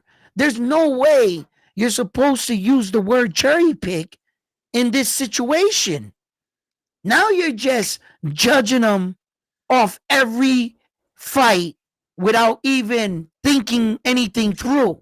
You sound like a fan that's repeating what other guys are saying, but not seeing the ins and outs of boxing. There's a process. There's a reason for one thing at some time, a reason for another thing, and then there's what we call cherry picks and ducks. But you gotta view the what's going on in front of you. This fight is not supposed to mean nothing for neither of these guys. Their fight is their rematch. You definitely don't want Devin to fight Tio or anybody, Jose Valenzuela, or anybody of danger. This, you're not supposed to use cherry pick in this scenario. It's not one of those situations. Yeah, they're planning for them to have that rematch. Yeah, you're planning for the future. For October. Yeah. But you're not supposed to be doing that right here under there. No, you're a little bit too hawked up, my man. Yeah, he most of his fights have all been Ramirez type fighters. The fight he fought someone is his size and age. What are you talking? All the fighters he fought are Ramirez size type fighters. How the fuck is Lomachenko Ramirez? How is Lomachenko look like Ramirez? Style fighter and everything. Everything you just said. I'm just naming one fighter just to discredit you. All Devin Haney's fighters weren't those style type fighters. George Kamboza was an obvious fight because he had something of value. He had 3 belts. That was a no-brainer. It's not like he picked him because he didn't have something. You had to take that fight, no matter what his style was. Yeah, I could see if he was picking fighters like George Kamboza, but George Kamboza had no belts. Then you could say that. But he fought him twice because of a rematch clause, because they made him. So you see, you gotta like sort out your situations when you're making these accusations, on Devin. I'm in agreement. Devin's done some bullshit and he's not looking too good, but at least you gotta hit me with a better analogy of why he sucks. I mean, I could break one down for you. I could, but I'm just going by what you're saying, and I'm looking at it like, wait a minute. No, he did fight some of these fighters that kind of like this, like that, but he dared to be great. He gave Loma what Loma didn't give him. Because you got to remember that Devin Haney got his WBC world title because he punked Loma at 19 years old. Lomachenko vacated the WBC and was upgraded to a franchise. Devin Haney was emailed the WBC championship at 135 when Lomachenko decided to take the easier route, which he thought was the easier route, to fight Teofimo Lopez for his WBO world champion, and he lost. Devin Haney had the WBC. Teo had to fight his mandatory George Kamboza. And Teo wanted to fight Devin, but they didn't let him because they would have stripped him. So he goes in the fight and he can't mentally keep it together against George, which 9 out of 10 times Teo beats George. It was that one night that he beat Teo because Teo underestimated him. Then George Kamboza wins the belts, and the only way he can unify is he needed Devin Haney's belt. So the belt that Vasily vacated, if it wasn't real, then why was Devin Haney's belt real? It was the same belt Loma vacated. So it was real. They went and fought in Australia. He had to fight him twice. Then Loma said, Devin, give me a shot at all 4. Devin said to Loma, bro, you want me to give you a shot at all 4 of my belts when you wouldn't even give me a shot at 1 belt? Then Devin said to Loma, bet. You know what? I'm going to fight you. And he fought Loma. So these situations in his career, in fighting, it wasn't so much. See, the people wanted that Loma Devin fight. When Devin tried to say just one time in an interview, no, I'm not fighting Loma because he didn't give me an opportunity. Yo, they tore into Devin's ass. Then Devin came back on the interview and said, bet, I'll fight him. After he beats him, oh, you're fighting little guys. How am I fighting little guys when you guys made me fight them? You, the fans, are the ones that said, I need to fight Loma, don't duck the smoke. So Devin goes in there and fights him, beats him. Now he's fighting little guys. Which is it? So if a little guy pulls up in front of my house and calls me to fight him, I got to stay in my house because he's little. I got to let him sit outside and talk shit. I got to be the bigger guy? No, bro. If I walk downstairs and you make me open that door, I'm little or not, I'm going to whoop your ass. Why? Because you came to my house. So don't get mad when I open the door and whoop. No. That's abuse. So that's what Devin did to Loma. And then people got mad. Oh, he fighting little guys. Wait a minute. He asked for this smoke. He petitioned for it. He begged for it. The people that powers that be skipped the line for him for it. Devin just went and did his job. So that's what I'm saying. Like, oh, I'm like, okay, you know, if he says some other shit, I would agree with him, but he didn't. So I'm like, okay, let me. Yeah, but what I want to say, you know, is that, you know, that's in the past and stuff, and people have their own opinions and stuff like that. I would like to talk about Boots Ennis situation for real because it interests me how long does he has for at 147 division. I think he has like 1 or 2 fights at the most that he has to like move up to 154. Boots Ennis was another fighter that I saw through his bullshit too. Boots Ennis came into that fight. He was highly criticized on his performance in his last outing. And the reporter in the ring asked him, do you think it's time to move up? And he said, yeah, I think it's time to move up. And he said, but what if one of the other champions want to fight you? He said, then when I'll fight for unification, which indicates, yeah, you can make the weight. I think this was a fight where that Jaron Boots Ennis didn't really wholeheartedly take serious. I think he might have lacked a little bit on his training. It might have reflected on his fight night and his fighting ability on fight night. And I think that he was searching for questions, but that he already knew the answers to. You know, he knew he wasn't as disciplined as he would have liked to be, you know, like for regular fights. And it showed. It showed, right? So what happened was, and I think is what's going to happen is, I think Jaron Boots Ennis could always make 147. I think he can. I think he can, if he stays the course, stays more disciplined to his diet, stays the course. He's fairly young. I don't think going up to 154 is going to solve your problems. You're just walking into a gauntlet of men.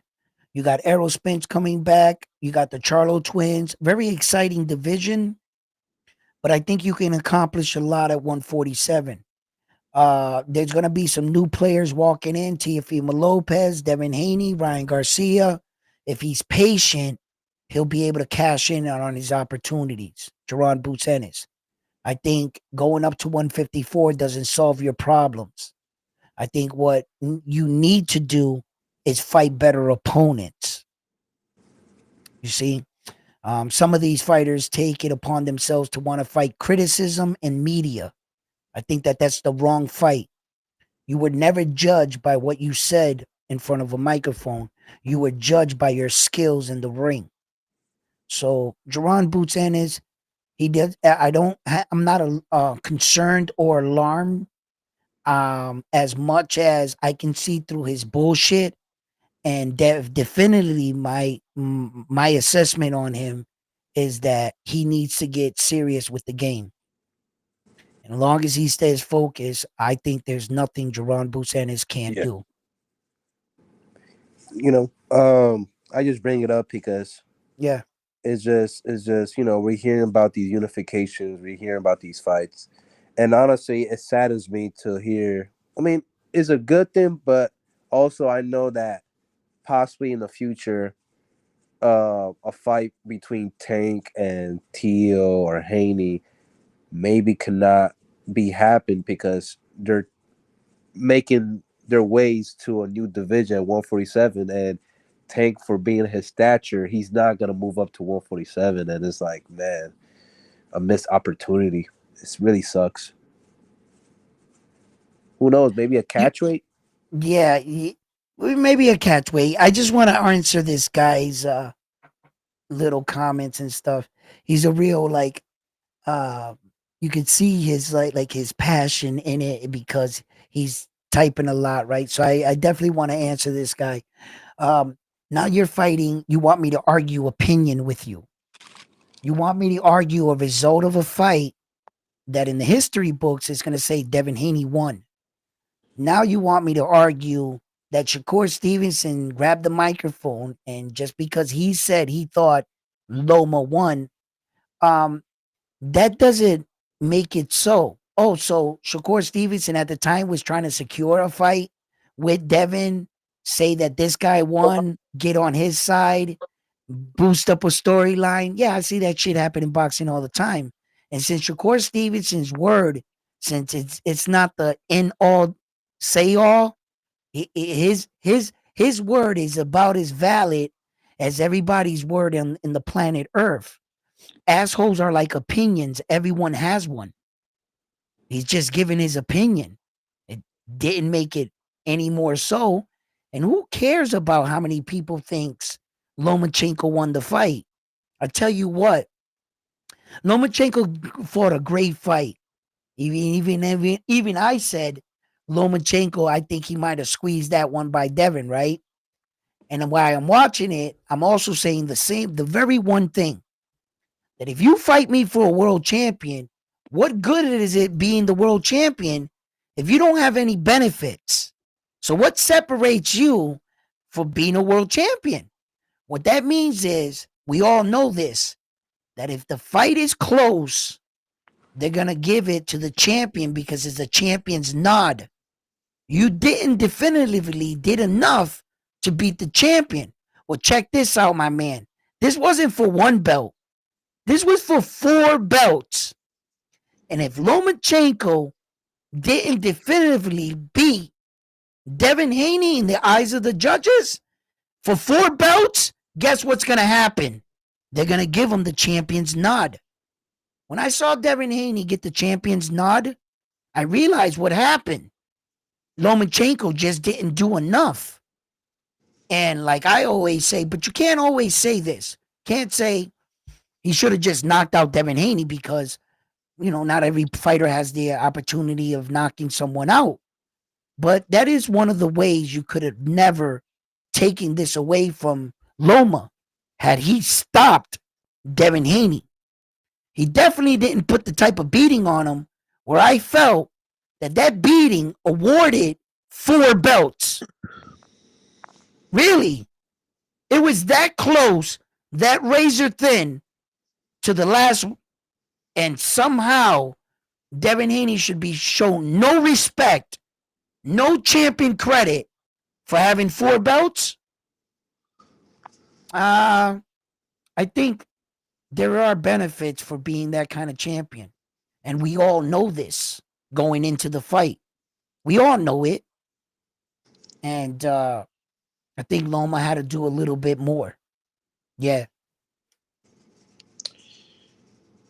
Haney won that last round, the 12th round. My man said that was a clear robbery. Now I know he's an emotional fan, which I like. I love your passion, my man, by the way. I'm not dissing you, right? Um, how could you say it was a robbery and a close fight at the same time? If the fight was close coming into the championship rounds, 11-12, right? How could a robbery, a close fight, be considered a robbery? A robbery would be one sided event. One guy complete. A robbery is what happened to O'Shaughnessy Foster versus Conceição, the first one. That was a robbery. O'Shaughnessy Foster clearly won that fight. It was one of the first times in boxing history that I saw the unofficial scorecard, the guys that were calling it, give every round but one to O'Shaughnessy, and he lost the fight. O'Shaughnessy Foster lost that fight. That's a robbery.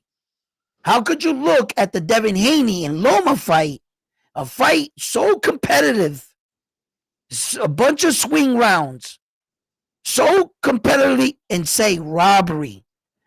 I can say emotional fan.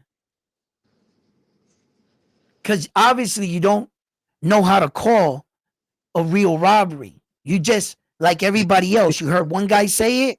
Yeah, that's what it was. Robbery. You yell robbery. Not really thinking or processing the situation through. What you just watched. It wasn't a one-sided event.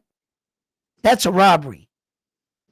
He says, it's like you're just talking with no actual boxing substance. Once again, my man, I try to break down all your situational anger. I see that you just want to put a lot of titles on a lot of these fighters. I've heard all these arguments. I see where they come from. And when you look at something and you say to yourself, wow, that's a big stretch.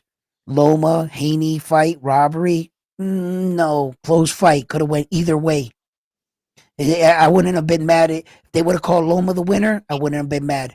They would have called Devin Haney the winner. I wouldn't have been mad. There's no definition in that fight that yells robbery, for one, right? Which leads me to believe that, and basically I'm just conversating with you, but hopefully I can provide a better insight, a better angle. You can definitely say that maybe that you feel the right guy didn't win. I will agree with you on that. I would agree that, I could see a version where Loma was the victor of that fight. No argument out of me. Robbery? No. Then on your other questions and all the questions you've been saying, I hope if you, the little smart remarks between myself and you going back and forth, I really do hope that you did see a different angle in boxing. And that's my whole purpose. Regardless if I agree with you or you agree with me, maybe if we can see different viewpoints. But I hope I shared enough boxing because trust me, I know what I'm looking at and I know what I'm looking for. I'm a different type of boxing fan. I'm actually trying to study fighters, fighting tactics and stuff, movement and shit like that. That's what I'm looking at it for. I'm not so much the type of fan, buy a ticket, watch, spectator type guy. I'm a little bit more in depth with it, and I try to break down more situations because I don't view life one way anymore like I used to when I was younger. I would see a situation, and once I deemed it to be so in my head, and there was no way out of that. I started viewing things and like maybe that this happened, but why did it happen? I started asking different questions in my head, which started opening a broader perspective of how to solve problems. That soon rolled over into my everyday life. Now I just do it fucking every day on everything. I see something, I'm presented with something. I'll be like looking or talking to somebody. Yeah, I want to punch you in the mouth. That's one way I could address it. What's another way? And then I think of that way. That's one way I could deal with this. What's another way? And then I play things out and shit. So when I break down these situations, no bullshit. Even though you have the right to your opinion, my man, I see that you like to clear or you um, want to talk about a lot of big events in boxing. This guy's gloves were loaded. These a lot of different situations, and I agree with you. You know, boxing's a little fucked up, but we can talk about it. We could Can I say definitely talk something? about it, huh? Can I say something? Yeah, absolutely. Uh, my opinion, I think we need more trilogies in boxing. If we have more trilogies in boxing, uh, it would be great because there's a lot of close fights that need to have rematches. For example, right now we're having Bivol versus Better BF2, and that fight was a close fight, and I had Bivol winning that fight, but a lot of people saw Better BF won that fight. So the good thing is that we're having a rematch. I remember back in the day, trilogies was more known than nowadays. Nowadays we're slowly getting into that, but like yeah, we need more fights that are like those close fights to be happen again to have a definitive winner. Yeah, yeah, you know. But my man right here, right? Check it out, right? I just want to read this real quick, right? He starts off, he goes, laughing my ass off. No, they don't give it to the champion. They give it to the A side. Fighters that have promotions is behind, right? And I'm like, uh, when that type of shit happens, that's a narrative that they want to push. It's just the bigger promotion. It's typically the A side. Yeah, I've seen that, you know, in countless times. But as it comes for a championship, um, see, see, my man talks like he knows the ins and outs of boxing, but I gotta break it down for him. What that breaks down to is depends what country and what state you're fighting in, whether they acknowledge or deem the A side more popular, or those judges deem the champion to get the champion's nod. If you were fighting in Honduras or Australia and all parts of the world where Devin Haney did fight, in fact, right? The same rules don't apply in Las Vegas that they do in New York City. The same rules don't apply in New York City that they do in California. Neither does the judging or officiating. It's typically up to the guys that they hire and how they view it. They don't really give two shits sometimes about an A side unless a promotion is the one that's coming out and picking all the shots. Now you can see where a little bit of the favoritism. But if that guy whoops his ass, regardless, he whoops his ass. There have been a lot of situations where the promotional was backing up the fighter and he ended up losing the fight. That happens every day. Doesn't mean that that guy automatically is going to win. Hell no. They're just backing this narrative. So your whole argument about Loma should have won because he was an A side. How the fuck was Loma an A side when he came into the Devin Haney fight with no belts? Devin Haney was the youngest undisputed champion in the world. But yet you're going to sit here and convince me that Loma had A side what? Beltless. Nothing. As a matter of fact, if I'm correct, Devin Haney has all your former belts. The belts that were yours were around his waist. How's he the A side? Look, Loma lost the fight. The judges saw it that way. They saw it that way. He lost the fight. I mean, I like I said, there's no point. There's no way you can convince me in that fight that if the fight Loma would have been called the winner, I would have not been mad. If Devin was called the winner, I would not been mad. The fight was that close in my mind, so I don't know where you're going to get your validation by saying this guy's crazy, because I think that the judges called the wrong winner or the right one in a fight that was competitively close. Come on, my man. It's nowhere near a robbery. If you were to go to court and try to present a case, they laugh you out of court. That's it's not even in the realm of possibility of a robbery. Yeah, Loma didn't win enough rounds and decisively for you to be like, wait a minute, Loma must won 10 rounds, clearly, or 8 rounds, like hands down. He was straight up whooping Devin's ass. No, what I saw was Devin had good success in the first half, and Loma had good success in that second half. I don't understand where your robbery theory comes into effect, my man. There's just no version of this that screams that. That's all. It doesn't fit in this scenario. You're trying to force it to fit. It doesn't work. That's all. I was trying to point that out for you. But anyway, listen, guys. Carlos, I've been up here chopping it up with Yeah, you, I was man. just gonna say one more thing because Yeah, brother, go ahead. it's getting late and I Yeah. gotta go. Hey man, we're gonna have great boxing pretty much soon this week. Friday, Inoue versus that Korean. Saturday, Pacheco, Diego Pacheco, 6'4", 168. Uh, prospect. He's moving up in the ranks versus Yeah. Steven Nelson. Yep. Somebody's gotta go. Got to go. You know Got what I to mean? go. Because people blame it on Canelo. Like, who's he fighting? Well, we gotta see the Billies and Pacheco's move up the ranks. Oh, Bobby, one more thing, Carlos.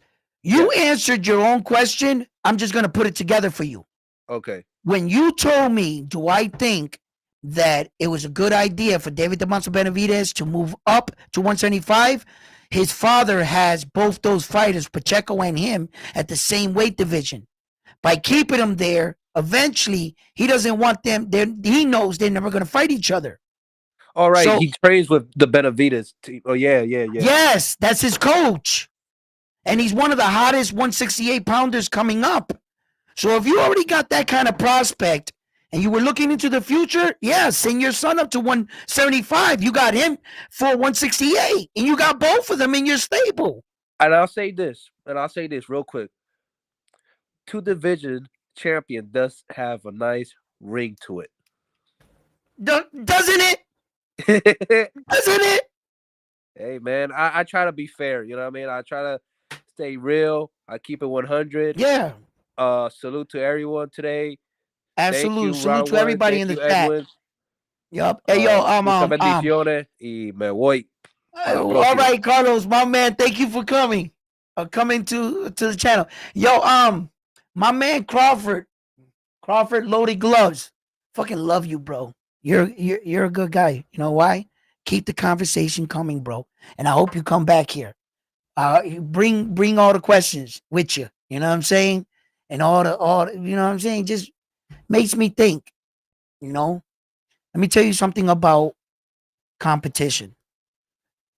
I respected my competition or the guy I was fighting, even though I would talk shit and be like, nah, you can't beat me. I'm gonna fuck you up, whatever. And I would, in competition. But after I shared battle or I shared the ring with him, I gained respect for him, which later in life taught me how to respect my rival, like the Yankees and the Red Sox.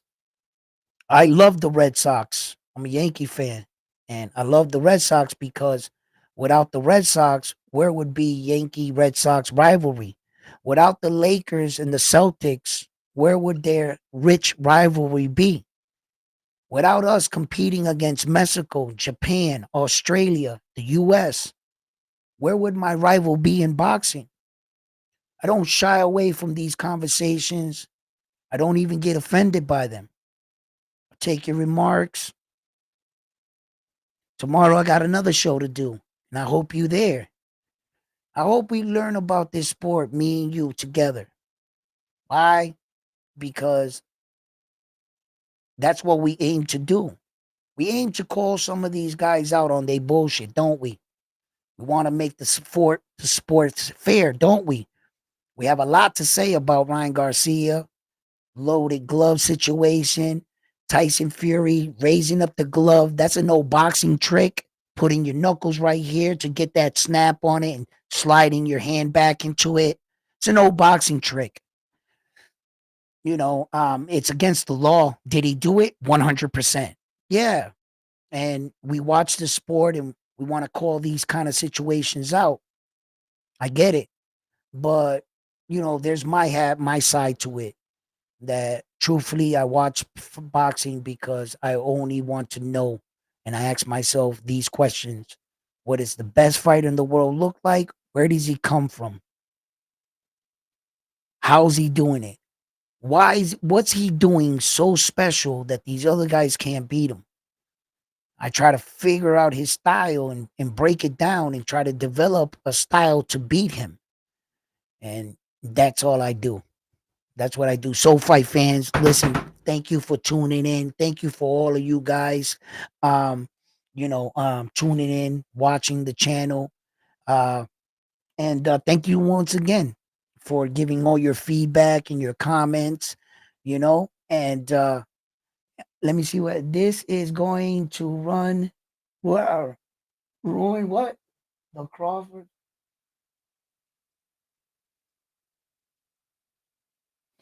Well, it might. It might.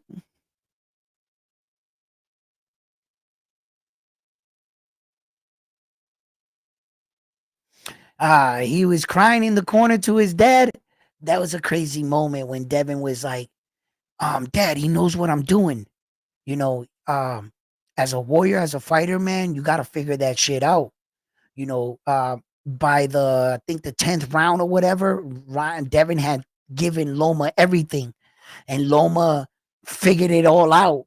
And had Loma figured all that out 2 more rounds earlier, he whoops Devin's ass.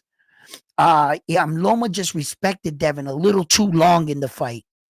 And then Loma has that amateur guard where like he points out like this because so many amateur fights. I think it's just something he can't stop doing because he doesn't have a pro guard.